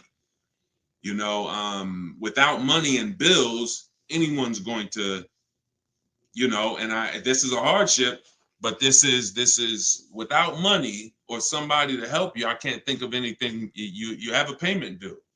So, the best thing you could do right now is to focus on how you can make some money so that you can pay the car. Negative equity isn't the biggest problem. The biggest problem is the car is in danger of being repossessed. If the car gets repossessed, now you got to start over. It's not the end of the world, but you're certainly going to have to start over because you're going to have a repossession on your credit, and you're going to have to buy a car with bad credit. I would be trying to rebuild my credit. That's what I would be trying to do. Make money, and if the car gets taken, you got to start rebuilding your credit. Follow Shonda Martin. She's a great resource on all these platforms. And but yeah, man, money answers to all things. Book of Ecclesiastes. So figure out how to make some money, man. Work overtime, double shift, second job, start a business on the side. As long as it does, you got to make some money. Can't make car payments without money. So go ahead, Dolan. Wish you the best, man. Keep me posted. This one's from Instagram. On a 3-year-old used car, what percentage from original MSRP should I be looking at for a price point? It goes by comparison. You should be comparing. Without something to compare it to, you won't be able to see the actual, what the discount should be.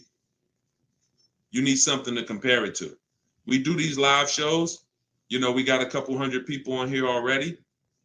The goal is to figure out through comparison shopping what you should be doing and what you should be paying. Hold on one second, y'all.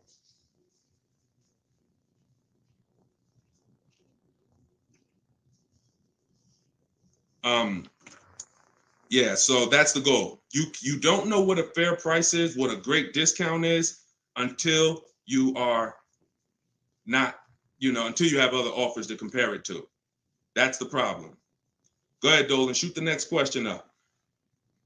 Like, I didn't know that 42% off my Infinity that I got was a great discount until I compared it to the others. I narrowed it down to 4 choices, and then 3 of them were not as big of a discount. And, one of them was, most of them were in the 30s. This particular one was a 42% discount off the original MSRP. Go ahead, Dolan. Oh, this one's TikTok. How do I get the lease rate down? You always, listen, the only way you're going to get a great lease deal is by comparison offers. You got to get at least 5 offers because 80% of dealers are overpriced. And the only way you're going to see that is by looking at other offers. See, most of the questions y'all are going to find out have to do with you shopping for cars the way you shop for other things in life. You shop for everything else. When we get great deals, it's comparisons. Everything we do is a comparison. Now, the only way you have price assurance is through comparison. and knowing if somebody tells you, we guarantee no one will beat our price, or hey, Walmart says you could buy this item and if you find it at a lower price, you know, we'll match it or we'll beat it. See, that's price assurance. That's comparison. That gives you peace of mind of knowing I'm not overpaying. And the only way for you to bring that same piece, the reason why we're able to, and for those of you, if this is your first time on a live with us, type 1. If you've never been on a live stream with me, type a 1 in the chat. See how many first time people we got. How many people first time? What y'all are going to see is what I'm teaching you to do is shop for cars the way you shop for everything else. Because the way you shop for cars now, you don't shop for anything else like that. Okay, Ronnie, I see you, Stoner Kid. Okay. I see you, Amelia. Okay, Batman, good to see you. Edgar. Okay, Paul, we got a lot of first-time people on here. So what you want to do is start shopping for cars the way you shop for everything else. And we get great deals by comparing offers. Now, some of the people I'm going to introduce you to and the way they've gotten their deals is by using what I'm teaching you. Everything that I teach comes out of my new digital book. It's called Car Shopping for People That Hate Car Shopping. 7 Steps to Saving Time, Money, and Avoiding Dealerships. So in that, I have 2 systems for how we comparison shop. One's for new cars and leases. You got to get at least 5 offers. And some of you are like, Deshone, how do I get 5 offers? Well, you stay on. We're going to talk about that. It's easy to do when it's online, but you won't see how different the prices are.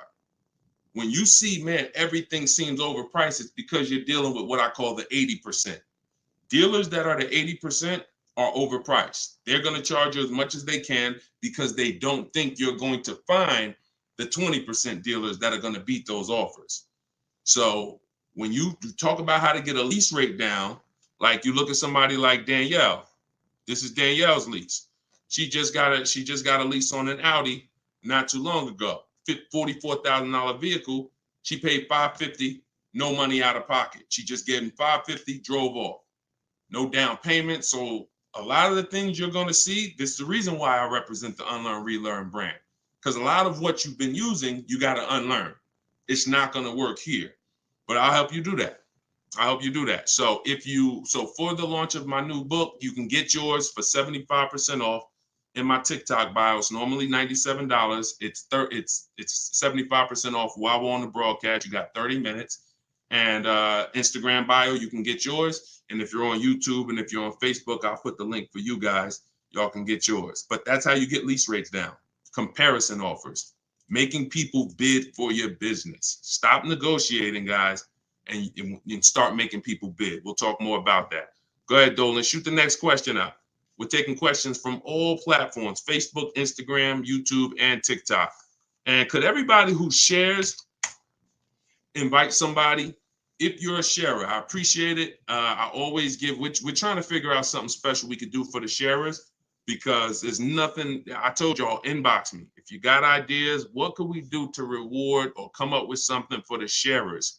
Because you guys are the people who help us spread this message. I appreciate all the new people, but I want to do something special for the sharers. Please DM me ideas of what we can do because we want to make it a regular part of our broadcast. All right, I see you, Sharice. Thank you. All right, go ahead. This one's from TikTok. Can you ask for additional discounts since you're an educator? See, the problem is if there's a rebate, then you'll get it when you reveal it. If there's a first responder rebate, you can't depend on a dealer to tell you about it. Some of the 80% won't tell you about it. Some of the 80% won't give you the whole thing. If it's a $1,000 rebate, maybe they'll tell you it's 500. We don't trust the 80%. When I was in the dealerships, I saw how the 80% moved. The 20% are the people those are the people you have to find. It's not, you can't just walk in. Unfortunately, there's 17,000 new car dealers in this country. They don't have labels on them. There's not one that say, we're the 20% that beats everyone. You have to find them and you need a great a bidding system. You could do it manually by phone, or you can do it my way by email, copy and paste. So, but you're not going to, it's like people said, well, I have a GM, I get a special price with Ford. I get a special price with General Motors. You can't depend on the dealer you're dealing with to tell you the special price and to tell you the rebates if they have them. The only way you're going to see it is by getting at least 5 offers, and then you'll be able to reveal who gave you the real offer. Some like, it's unfortunate, but it's actually better for you, because when who's not a good negotiator? Type not me if you are not a good negotiator. Just speaking honestly, you're not a good negotiator. It's not your thing. I consider myself to be pretty good, and I won't do it. All right, Danny said not me. Okay. Rai, sorry, I butchered your name. Lovey, okay. This is going to work for everyone who's not a good negotiator. Now, I am a good negotiator, but I won't shop that way. I'm always going to get bids, because if you're negotiating with the 80%, they're so overpriced. Even when they drop down a couple $1,000s, you're still overpaying. That's the whole point. That's why it's best for you to sit at home where you're in control. You can use my way, which is email. We copy and paste. I have a strategy in my book. It's called 25 to 5, where you're going to connect with 25 new car dealers. This is only for buying and leasing new cars. This is not for used cars. I have a different strategy for that. But you're going to sit at home. You're going to connect with 25 dealers online in about 20 minutes. And that's going to get you 5 offers using my scripts, using my replies. Now, the manual way to do it is to pick up the phone, call, and speak to at least 5 sales managers. But you need to get 5 offers. That's the only way you're going to see how much money that the 80% we're trying to overcharge you. Does that make sense? And it goes with the same thing with military discounts. Doesn't matter. Special pricing, employee pricing. You must shop multiple offers, because you can't trust the 80% to actually give you the real numbers. All right. Go ahead, Dolan. Bring the next one in. We're taking questions from all platforms. Did I post that link? The book is not good for used car. Absolutely. That's just my system. You're going to hear me talk about 2 systems of shopping multiple offers and options. One's for new cars and leases. That's called the 25 to 5. One's for used cars. That's called the multiple marketplace strategy. When we shop for used cars, we have a different strategy. You must shop for your best used car offer in a different way than your new cars. It's very different. They're both in my book. Y'all will hear me talk about them on my videos, on my social media videos if you've seen them, and you'll hear me talking about them on the live. 2 totally different shopping strategies based on your goal. All right, this one's from Instagram. When you walk into a dealership, the salesman comes right at you, right away. Can you tell him you're just looking for now, and I'll come get you when I see something? Of course you can. So using what I'm telling you, you should not spend more than 30 minutes in a car dealership ever. Tons of people that you'll see, the more you stick around this broadcast and the more you learn and the more you see our community over here. We've been doing this for 3 years, teaching the public. We've got 1,700 people we've worked with personally, a couple thousand books. People are using this stuff. It's not just the saving of money, it's time. You shouldn't be in a dealership if you're not there to test drive, or if you're not, see, we have something we call shopping, not buying. Very different. That's actually step 4 in my book. There's 7 steps. The last step is delivery. Step 4 is something I call shopping, not buying. You have to learn, if you're going to enjoy shopping and take control of your car deals the way I want you to, that when you are shopping, you are deciding what you want. That's shopping, deciding what you want. You can get your copy of the book in my TikTok bio. Everybody got 30 minutes to get it for 75% off. Somebody on TikTok said, how do I get the book? It's in my TikTok bio. If you're on Facebook or YouTube, you can scan the QR code, or you can go to deshonsbook.com. If you're on Instagram, you can go to my Instagram bio. It's normally $97, but it's part of our official launch. You can get yours for 75% off.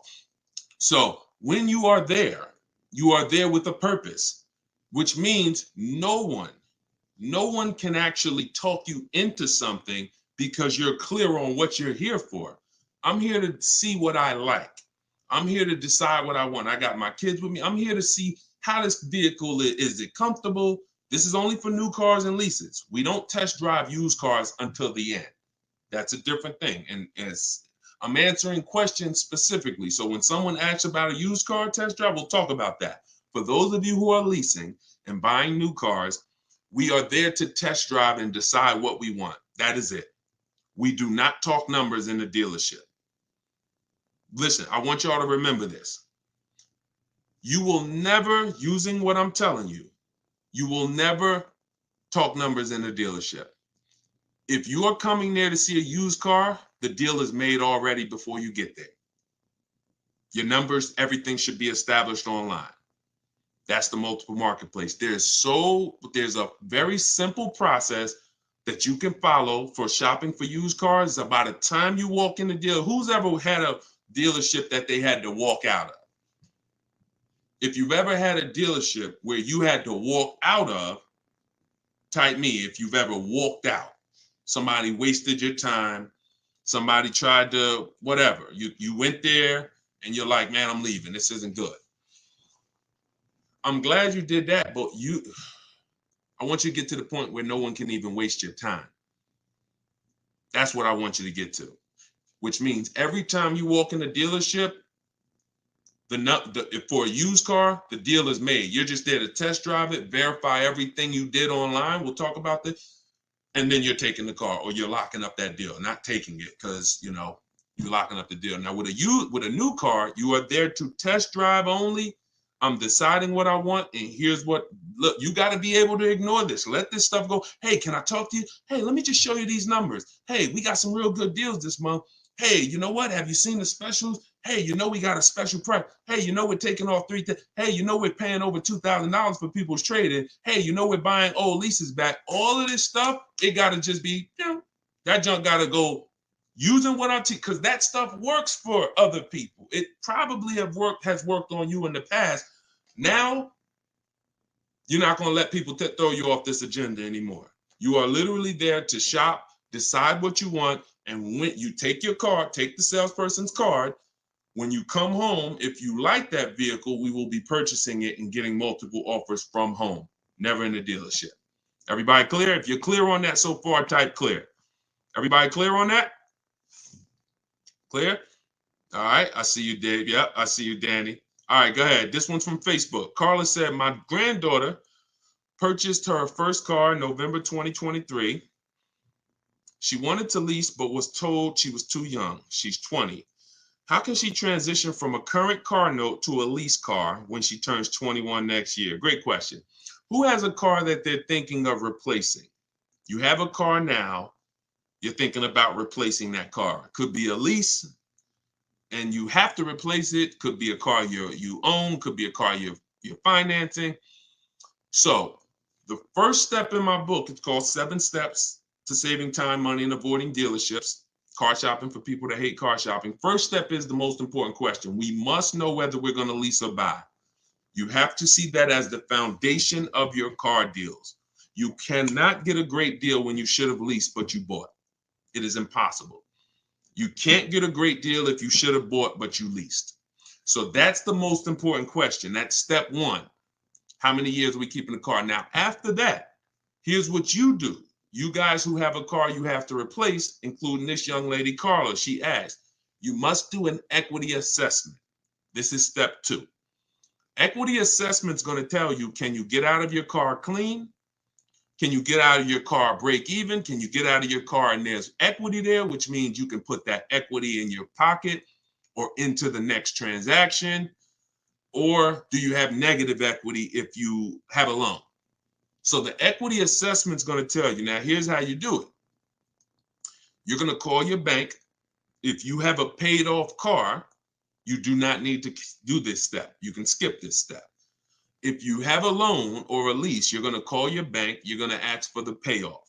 I see y'all running the likes up on TikTok too. I appreciate it. Can y'all keep tapping the screen? I appreciate y'all running those likes up. When you call, you're going to ask them for the payoff. The payoff is the amount you owe. Do not look at your contract. Do not look at anything. Call the bank or call the leasing company and say, what is my payoff? Now, if you're leasing, you're going to ask an additional question. Do I have a third-party restriction? Once you have those answers, you end the call. You are then going to go on to the websites that I'm about to mention. You're going to get 6 bids, 6 offers.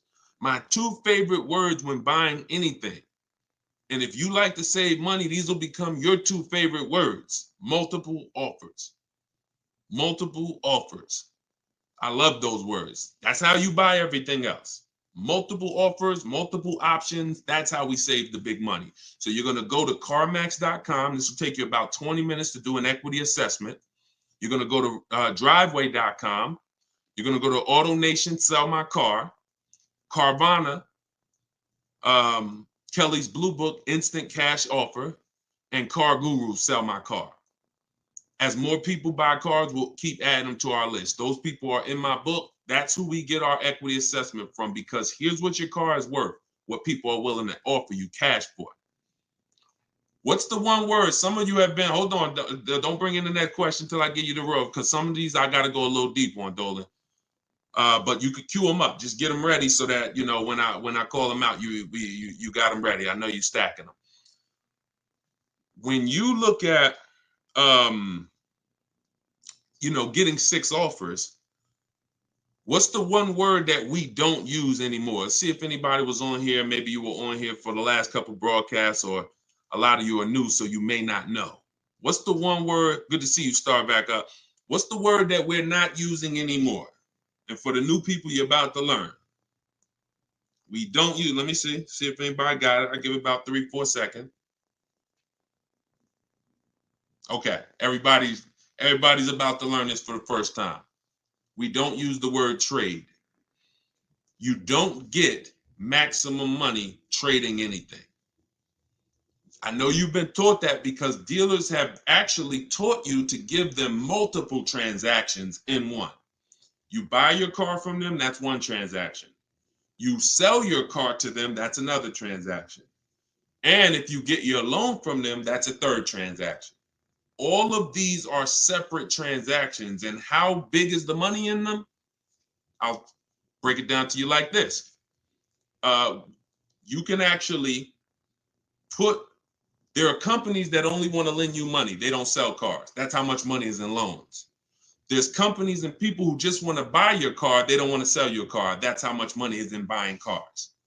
So somebody just said trading is convenient, though. If you want to conveniently lose $2,000 or $3,000 because you want to save 30 minutes, then be my guest. I'm talking to the people who are like, Deshone, that's not my thing. And I'm not talking about a private party sale. We're not talking about listing the car on Facebook. We're talking about going to people, all those companies I just named, they literally have a short inspection process and they cut you a check. I sold my lease to CarMax. They won the bid 2 years ago. I walked out with a check. I was there for 45 minutes. Then I brought my parents down because they won the bid for their Mazda. They they taught you that, oh, anything else besides what we're telling you to do is going to be hard. You know, like, oh, you might as well just give us all the business because, you know, anything else is going to be just hard. Meanwhile, what you're putting yourself through is hard. So that's how you do the equity assessment. Now, if you do have a lease, when you go on those websites, there's a question there. It's going to say, is the car owned, financed, or leased? You want to put owned because you just want the true value. And when you put lease, it triggers something on their websites. Don't worry about that. If you don't have a third-party restriction, you can sell direct to anyone, If you have a third-party restriction, you're going to take those offers, and then we're going to call used car managers because the third-party restriction does not say you can't sell. It says you must sell to a brand of the same dealer, a dealer of the same brand. So if you have a Nissan, you must sell to a Nissan dealer. Here's what that doesn't mean. Go walk into one Nissan dealer. We get bids, we speak to at least 3 to 5 used car managers, we get bids. Are y'all starting to get the sense that everything we do is a bid? And the only way you're going to see how much money you've been losing by not getting multiple offers is to get multiple offers. Everyone I've been working with says, Deshone, there's no way that I would have known how much money was in these car transactions until I started getting multiple offers from home. We don't do this by getting in our car and driving from place to place. We do this by sitting at home and using what online. Shoot the next question in. All right. And we're taking questions from all 4 platforms. So just keep typing them. We'll get through as many as we can in the hour. Erica, this one's from YouTube. I purchased a used vehicle from the dealership, and 2 weeks later they called me and asked me to bring it back because the previous owner wanted it back. Can they do that? Mm, mm, that's a nightmare. Mm.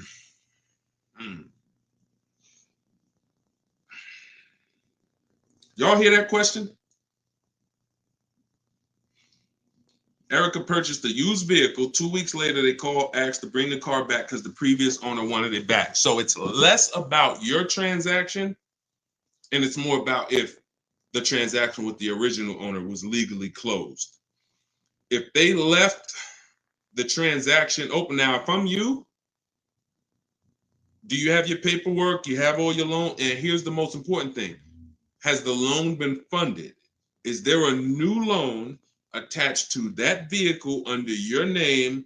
Are they in the process of registering that vehicle under your name? Now, here's where you could be dealing with the crap that the 80% of dealers who are scumbags. This is what they do sometimes. They'll take a car from a customer. They're waiting for the title. They technically don't have the legal right. They have the legal right to sell the car, but there's a loophole there probably because they haven't gotten the title from the owner. And if the owner comes in and says, you know what, I changed my mind, and the owner's holding the title. But what I would do if I'm you, somebody got to call me. I want to look at your paperwork.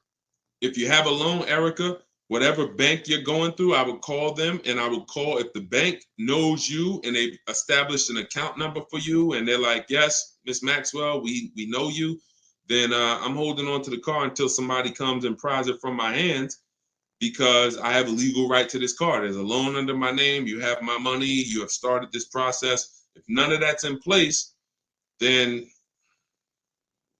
and it sounds like, it sounds like you dealt with a scumbag dealership, but that's what I would do. I'm not just giving up the car because you said, oh, the owner wants it back. The old owner wants it. That's not my problem. You made a deal with me. I have paperwork that is binding. And, you work that out with the owner. Because that happens sometimes. Dealers do some crappy stuff, or dealers don't cross their T's, dot their I's, and then and then the owner comes in, the original owner who traded the car. That ain't got nothing to do with who you sold that car to. That car is on the road and there's a loan attached to it, or there's been cash paid for it. Now I'm holding on to this car until you legally show me that I need to release this car.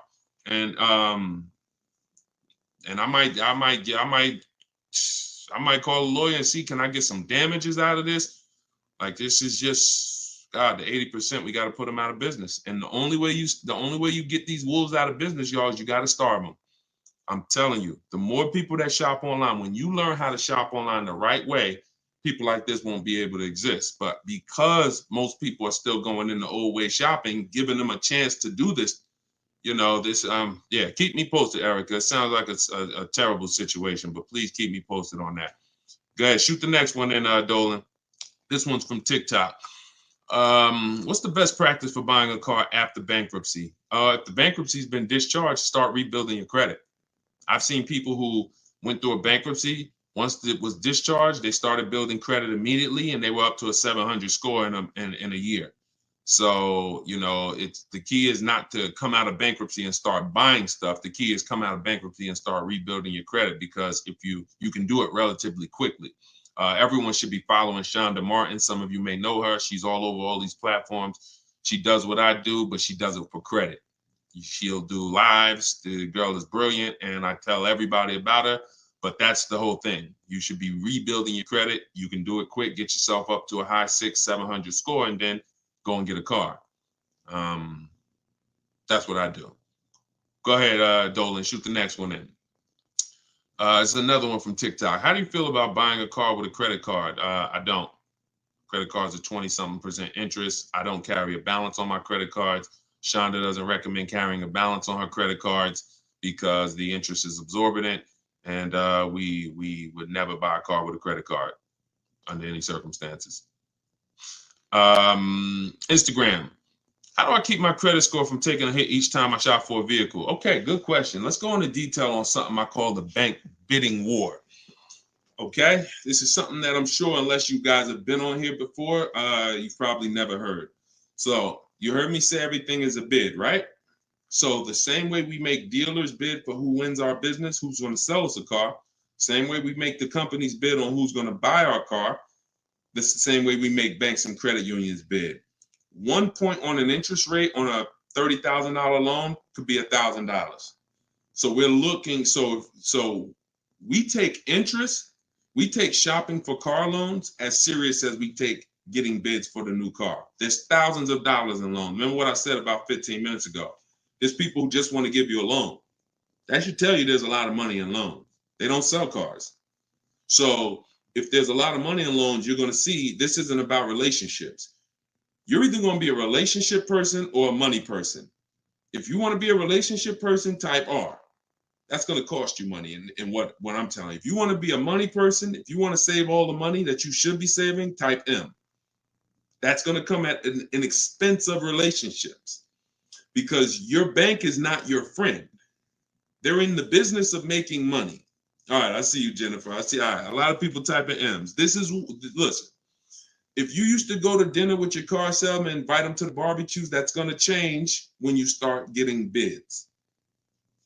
Unless he just wants to compete. If he's willing to compete, then it won't change. But going back to what Cindy's asking, how do I keep my credit score from taking a hit? So there's a way you do this bank bidding war. There's 3 rounds to it. 3 rounds to it. The first thing we're going to do is check to see are there any special interest rates for the car we're shopping for. Because if the bank is offering you 0%, 0.99%, this will only come from the company that makes the car. This won't come from a bank or a credit union. When you see 0%, 0.99%, it's like a finance rebate. It's like they're incentivizing you to finance, giving you very cheap or free money to use. No bank can compete with that. So the first thing you're doing, whether you're shopping for a new car, used car, is checking there. That's round 1 of the bank bidding war. Because if you do see that, there's no other reason to let anyone run your credit. That's what I'm getting. I'm going to get the 0%. I'm going to get the 1.99. Now, if that doesn't exist, now what we're doing is we're shopping for our car and we're going to lock up our car, get our offers. No one needs your credit. When you're getting offers the right way, no one needs your credit to give you an offer. That's a lie. Deshone, they told me they did. They lied to you. What I tell you about the 80%? The 80% lie, straight face, look you in the eye. So we're going to get our offers. Once we find the best offer in the market, we reserve the car, we take that buyer's order, we come home, and now we're going to let tons of people run our credit. Isn't that going to make it go down?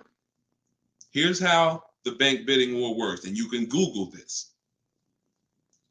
The credit bureaus allow you to have multiple people run your credit within a finite period of time. Experian has an article on this. They say between 14 and 45 days. If you're letting all these people run your credit within this period of time, what it looks like to the credit bureaus is you're rate shopping. You're rate shopping. They're not going to penalize you for rate shopping. They will penalize you from going to dealer, letting this dealer run your credit, letting this, oh, I'm trying to buy this Chevrolet. Oh, run my credit. And then here I'm at a Nissan dealer.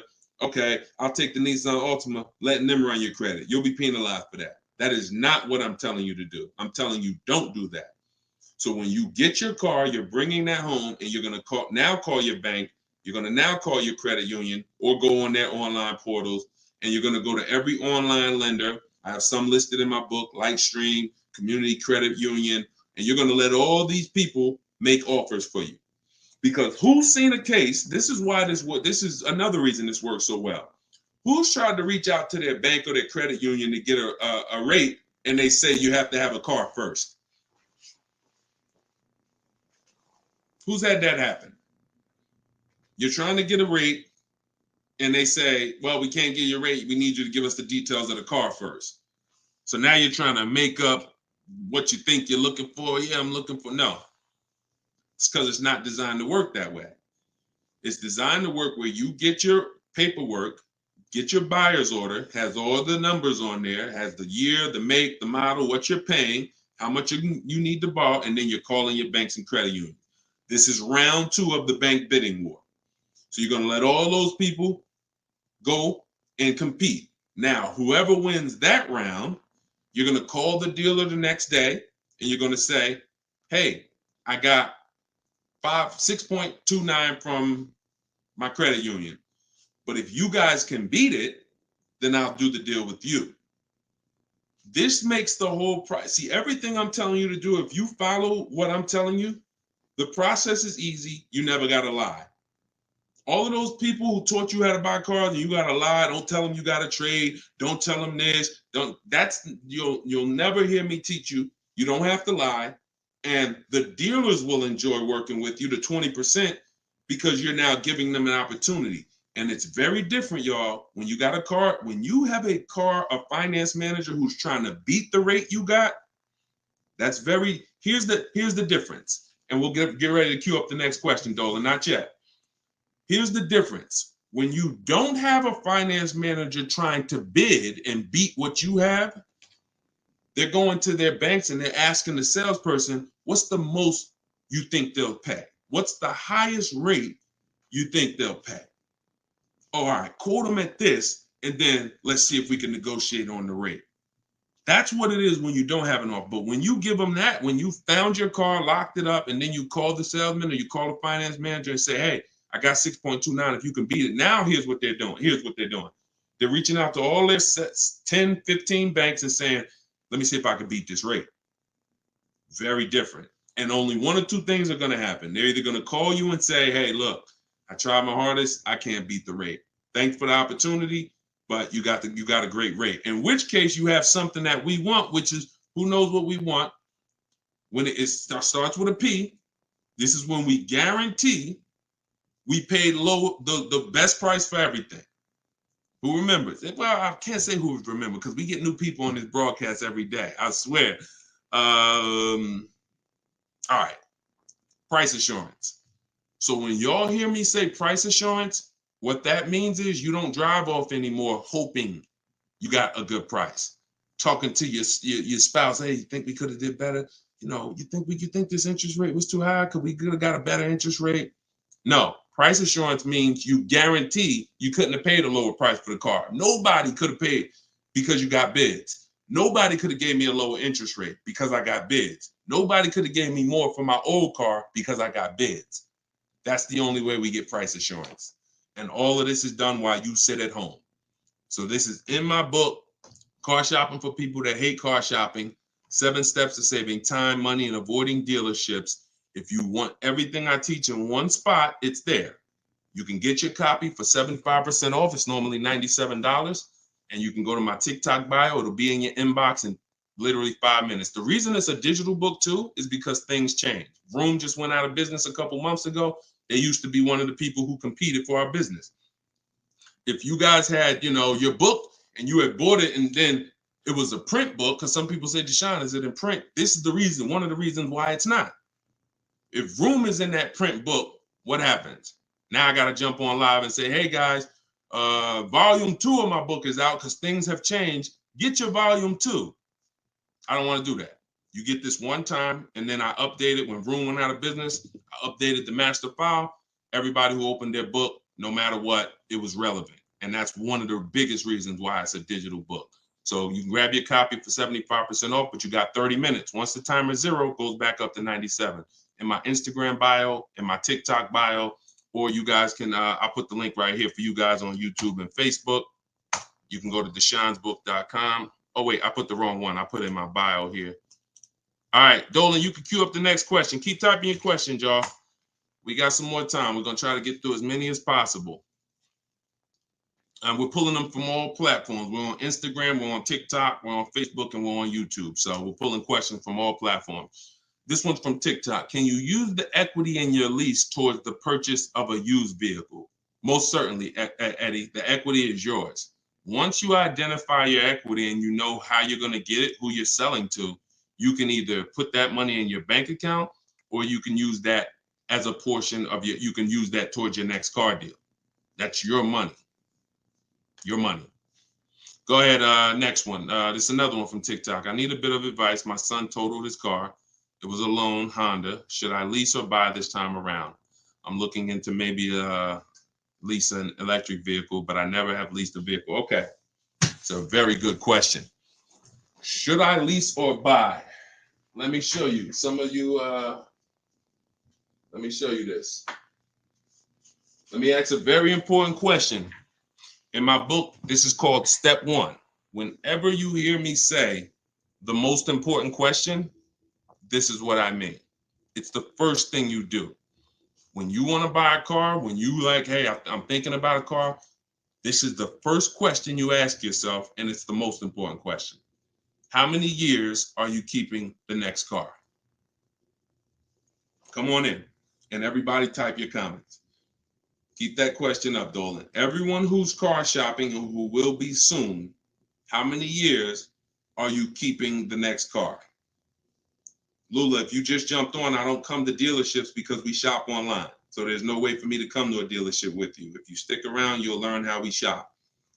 There's no reason for you to need somebody with you when you're in your house making car deals. Everybody answer. Everyone who shop, I want you to actually think about this. How many years are you keeping in that car? We're answering that question, Rob. Just tap into the broadcast and what I'm answering before you, because we're literally answering the question someone just asked, should you lease or buy? And the more you stay on the broadcast, because many of you are in the same situation, the more you're going to see someone's going to ask the same question as you. So just listen, and then, most times your question's going to be answered. All right. If it's electric, 3 years. Buying all cash. How many years are you keeping the next car? I got to just pay attention to the people that are listening. I'm sorry. All right. Hyla, I see 3 to 4. Vivian, I see 3 years. All right. 6 years. Okay. 3. Okay. 8 years. Okay. So the first question you're asking yourself, should I lease or buy? You're going to replace that question with how many years am I keeping the car? Now, if the answer is 8 or more, then you should buy. I'm going to tell you why. This has nothing to do with how you're paying for the car. A lot of you may get attached to, if I'm paying cash, does that change anything? If I'm getting it doesn't, because the expense that you need to avoid that's losing you the most money is what I call the unseen expense. It's depreciation. So let me break this down for you very quickly. If you have a $35,000 car, you buy it today. What is that car worth a year from now? Even if you don't drive it, you got a $35,000 car outside in your driveway right now, brand new car. What is it worth a year from now? You didn't drive it 1 mile. Is it worth 35? Is it worth 35? No. Let's go deeper on depreciation, because now we're starting to see with that first question. I'm going to ask you some more. You have to see this is the unseen expense. You buy a car today for 35, you take it back to the dealer in 3 days. Is it worth 35? No. So what does that tell you? There's some expense there, whether you buy or lease. Many of you have been taught, I could just buy a car because I could drive as much as I want. Let's throw another one in there. You buy a car today for 35, you put 30,000 miles on it. Isn't it worth much less a year from now? So this is the unseen expense, and this is how it's working against you. You got to look at depreciation like this. See this curve? This is where you are the day you buy the car. This is what you pay for it. This is how it's dropping over 5-6 years. So now the beautiful thing is long-term owners who has a car outside that they've had for more than 8 years. Type me. Some of you might have been 10 years. Some of you might have been 20 years. this is what you have to see. If you're getting rid of your cars anywhere in this 6-7 year mark, you're losing money. It's no way. It's no way you can replace something you bought and it's dropping like this. But here's the beautiful thing. For those of you who are like, look, I had my car for 12 years. I had my car for 8 years. I had my car for 10 years, 16 years. This is where you're at. That's how your car is losing value. See, the car you have that you've had outside for 10 years, what it's worth today, a year from now, isn't it going to be worth about the same thing? Right? Talking to you long-term owners who keep your cars, you're winning. See, because you've reached the reward. You've reached the reward for buying. The reward for buying is to get to the stage where your car a year from now is going to be worth about the same of what it's worth now. Now, that's when you should be buying. If your goal isn't to get to that level, you should not be buying. You should be shopping for lease deals. Because there's only two ways to beat depreciation. What I just said, and some of you might be saying, Deshone, I can't, I'm not keeping a car that long. You should not be buying cars. You're not getting to that level. You're not getting to the winning. The winning is that. Got a car outside, paid off, barely losing value. It was worth $9,500 last year. It's worth $9,000 this year. That's the reward. Now, for those of you on the other side, if you're on the other side, you should be leasing. And I'm going to show you how drastic it is of a difference when you should be leasing, but you're buying. I'm going to show you that there's no way for you to get a great deal if you are buying when you should be leasing. Look at somebody like, let's pull up, we talked about Danielle earlier. Look at Tope. Tope got a BMW, $54,000 vehicle. Now, some of you know, every $5,000 on the price of a car is how much per month? Every $5,000 on the price of a car is how much per month? It's not 7 years, so it's always 8 years. See, in my book, it's something called the 8-year rule. If you're not keeping your car 8 years, you should not be buying. Okay, good. I see a lot of you are tapped in. Every $5,000 is $100 a month. So when you're looking at a $50,000 car, you should be thinking that's $1,000 a month payment. What about the down payment? Forget about the down payments. Down payments have nothing to do with the deal. We are just talking about boundaries. When we look at a $50,000 car, $1,000 a month, 5-year loan. $20,000 car, $400 a month, 5-year loan. Every $5,000 is about $100 a month. Now let's look at Tope's deal. Tope got a $54,000 BMW.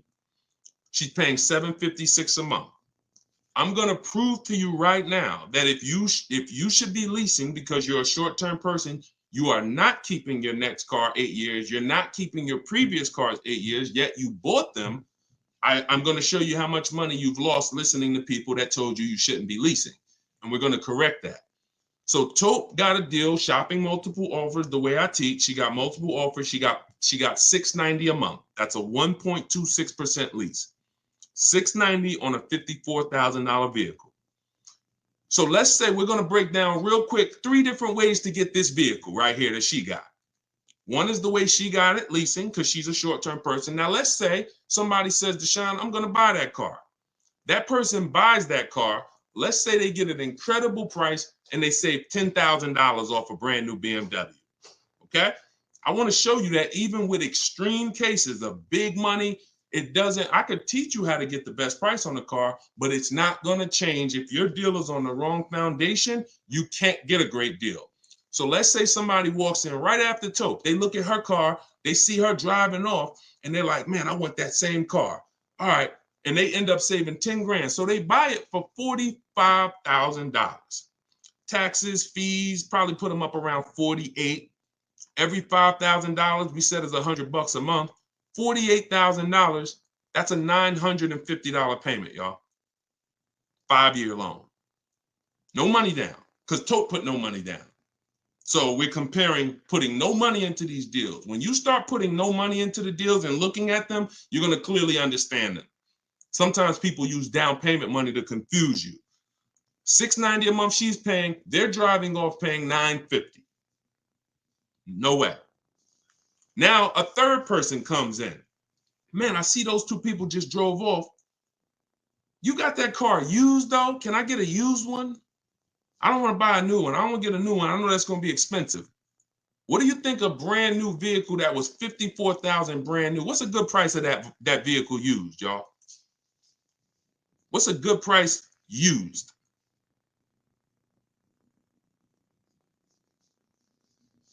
I want to hear it. Somebody throw something out. 40? Okay. 40? I'm going to take the lowest number. This is how it's going to, I mean, it's not going to be 30, okay? A $54,000 vehicle, you're not, let's take 21. Okay. No, all right. I can't, we gotta use like real answers. So you're not getting a $54,000 vehicle. Oh, maybe I should preface 3 years old, right? Let's say 35. Let's say 35, right? That's pretty conservative. 54,000 new. They find one for a great price. It's a used car. They get it for 35. Every $5,000, $100 a month. What's the car payment? 700. 700. So you have Tote, who's driving off in a brand new BMW, $690 a month. You got the person who bought thinking it saved $10,000, got an incredible discount, $950. And then you got the person who got a 3-year-old BMW. Warranty will be up next year. They're going to be on their own. They're paying $700. That's what I mean. I told you I was going to make it very clear for you that when you should be leasing, you cannot get a great deal. I don't care how much money you save off the car. I don't care if you buy a used one. When you should be shopping for great lease deals, you're not a long-term person. Now, here's where both of those people can beat Tote. Both of those people can keep their cars 8 years, long-term, pay the cars off. Now, we see them down the line, and now they're winning. And it's not that Tope is losing, it's just that they've all won now. Everything when you purchase cars, when you get to this stage, if a person bought that car and they're at this stage now, I had this BMW for 8, 9, 10 years, and it's not losing any value anymore. Oh, you won. That's the reward for buying. But if you're not going to get there, you're losing by not leasing. That's the leasing versus buying. I call that the most important question. It's the first question. When you open my book, it's step 1. How many years are you keeping the next car? That is the first thing you ask yourself because it's the foundation of your car deals. So everything that I'm teaching you is out of my new digital book, Car Shopping for People That Hate Car Shopping. 7 steps to saving time, money, and avoiding dealerships. Step 1 is the most important question. Step 7 is delivery. So by the time you get to step 7, you're either having your car delivered or you're picking it up. This is not a book you read and then you go take a test on it. This is an action guide that gets you closer and closer to your vehicle. And when you get to step 7, you're taking delivery. So you can get it for 75% off. Get your copy. Get your 75% off in my TikTok bio, in my Instagram bio. It'll be in your inbox in literally 5 minutes. If you're on YouTube or Facebook, you can scan the QR code or you can go to deshonesbook.com. All right. I love talking about this. Go ahead, Dolan. We probably got time for 2 more. Bring in 2 more, Dolan. Bring in the next one. And then we'll wrap. Yep. I drive too much to lease. See, hold on. Before you say that, you got to be very careful making statements. And I'm going to be honest with you, y'all. I will put what I teach and I put my people who learn from me against anybody shopping for cars. Because once you get this and once you get how to shop, you'll be able to do this in 60 minutes. You'll be able to get great car deals in 60 minutes. But in order for you to win, the best thing for you to do is ask questions here, not make statements. All right. This one's from TikTok. Can you use the equity in your lease toward the purchase? Oh, yeah, we got that one already, Dolan. We did that one. Shoot the next one up. This one's from Instagram. How do you compare car prices if the model has different options and packages? Are you talking about new cars or are you talking about used cars? let's just break down them both. How do you compare car prices if the model has different options and packages? The way we compare lease offers, we look at them from percentages. See, prices can change, but percentages don't. If I got a $40,000 vehicle and I'm paying under 400, that's a 1% lease. We call that a steal. If somebody offers me a $42,000 car, if it's 1%, then that's $420. That's why we go by percentages. Same thing with used cars. When we're looking at a used car, I need to know what the original MSRP was. I'm going to get this from the Carfax. I'm going to get this from, there's a site called With Clutch. Carfax has an agreement with a couple manufacturers where they have the window sticker there. So I'm going to get I'm not going to buy a used car, and I would never recommend you buy a used car without knowing the original MSRP, because we want to look at the discount percentage. So example, my Infiniti truck I bought, it was $54,000 brand new. The other three that I was looking at, one was 52, one was 48, one was 46. So when I compared the discount off of the new price, this one had the greatest discount off the new price. Therefore, it was the best offer. And that doesn't matter that it had more options than everything. It also had a greater discount percentage-wise. That's how we compare, no matter what prices are being thrown at us. When you learn to look at things percentage, and I have calculators in my book. I have ways that we make offers. I have calculators that I've invented, online calculators where we plug in all our offers and then it spits out the counter offers that we should be making. All of that is in there. Like there's more stuff in the book than I could ever describe on this one live stream. All right, go ahead. Cue up the last one. Pick a good one. TikTok. Listen to him. He got me a check for $4K for my lease car. I said pick a good one. You picked a good one. Listen, a lot of people, and I'm glad, congratulations on that. A lot of people didn't even know you could sell leases. If you didn't know you could sell a lease, type a question mark. Be honest. If we're honest here, this is how you're going to win. Because at some point, this person right here who just said I got $4K selling my lease, at some point, they didn't know you could sell a lease. But once they discovered it, they're like, okay, I'm going to tap in. I'm going to follow what he says. And that part of their transaction's 4,000 richer. Forget what they bought. Forget how much they got off the car. Just that part is 4K. So all of you who said I didn't know you could sell a lease, think of how much money you have left on the table returning leases to dealerships without doing an equity assessment. So we must do it. So I'm very big on getting this information out. Y'all can get it any way you want. You can go through all my social media videos. As you can see, those videos are made for different types of people. Some of you are high mileage drivers. Some of you are, going to be leasing. Some of you have negative equity. Some of you are going to be purchasing new. Some of you are going to be purchasing used. Some of you are going to be paying cash. So you can go through the social media videos and piece the ones together that's for you. You can also hop on these live streams, piece the information together for you, or you can go and grab your copy of my new book, Car Shopping for People That Hate Car Shopping, 7 Steps to Saving Time, Money, and Avoiding Dealerships, and you can just have the whole playbook. And the playbook is in there for everything. So if you're leasing now, it's in there. If you're going to be getting your spouse a car, it's in there. I can't tell you how much the book is going to make you. You'll tell me. Maybe 10, 15, 20 years, you'll tell me, this book, Deshone, this book has saved me $20,000. Because the more cars you get, the more your money you're going to save, even if you're going to get one. But I just want you to have the information, get it how you want it. You can get 75% off your copy as part of our book launch in my TikTok bio. Click that link, and then same thing on Instagram. Click that link and then click the button that says get 75% off my new book. But it's only for 30 minutes. After 30 minutes, price goes back up to $97. $24 is better than $97. So, and I'll put the link one more time for you guys on YouTube and Facebook. You can click this link here that says Deshone's book. I just posted it. Or you can scan the QR code if you might be watching us on a television. You can just scan the QR code with your phone, grab your 75%. So this is what we do. Whenever you see me live, I'd encourage you to invite a friend, tell somebody. If you see a coworker and they're like, man, I got to buy a car soon, invite them to one of our streams, because we get very, very detailed about showing you all the money in your car deals. and making sure you know what you're doing. Please, if you're not subscribed to us on YouTube, we got a lot of things coming to YouTube. We're going to be time stamping these questions in future episodes so that you can easily navigate through previous episodes and find your answers. So everything is Deshone the Auto Advisor. Make sure you subscribe to YouTube because we got a lot of stuff coming there. But other than that, have a great day. I'll see y'all in the next broadcast. Everyone who got the book, use it, win with it, and make sure you DM me or email me your success stories. I want to see your deals. Email me your deals, not just your cars.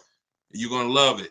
Once you start making deals and you're confident with the money, you're going to be so excited about sharing the numbers, you might forget to tell me what car you got. You know, Deshone, look at this price I just got. Oh, by the way, it was on this car. You know, so that's what we want. All right. God bless y'all. I'll see you soon.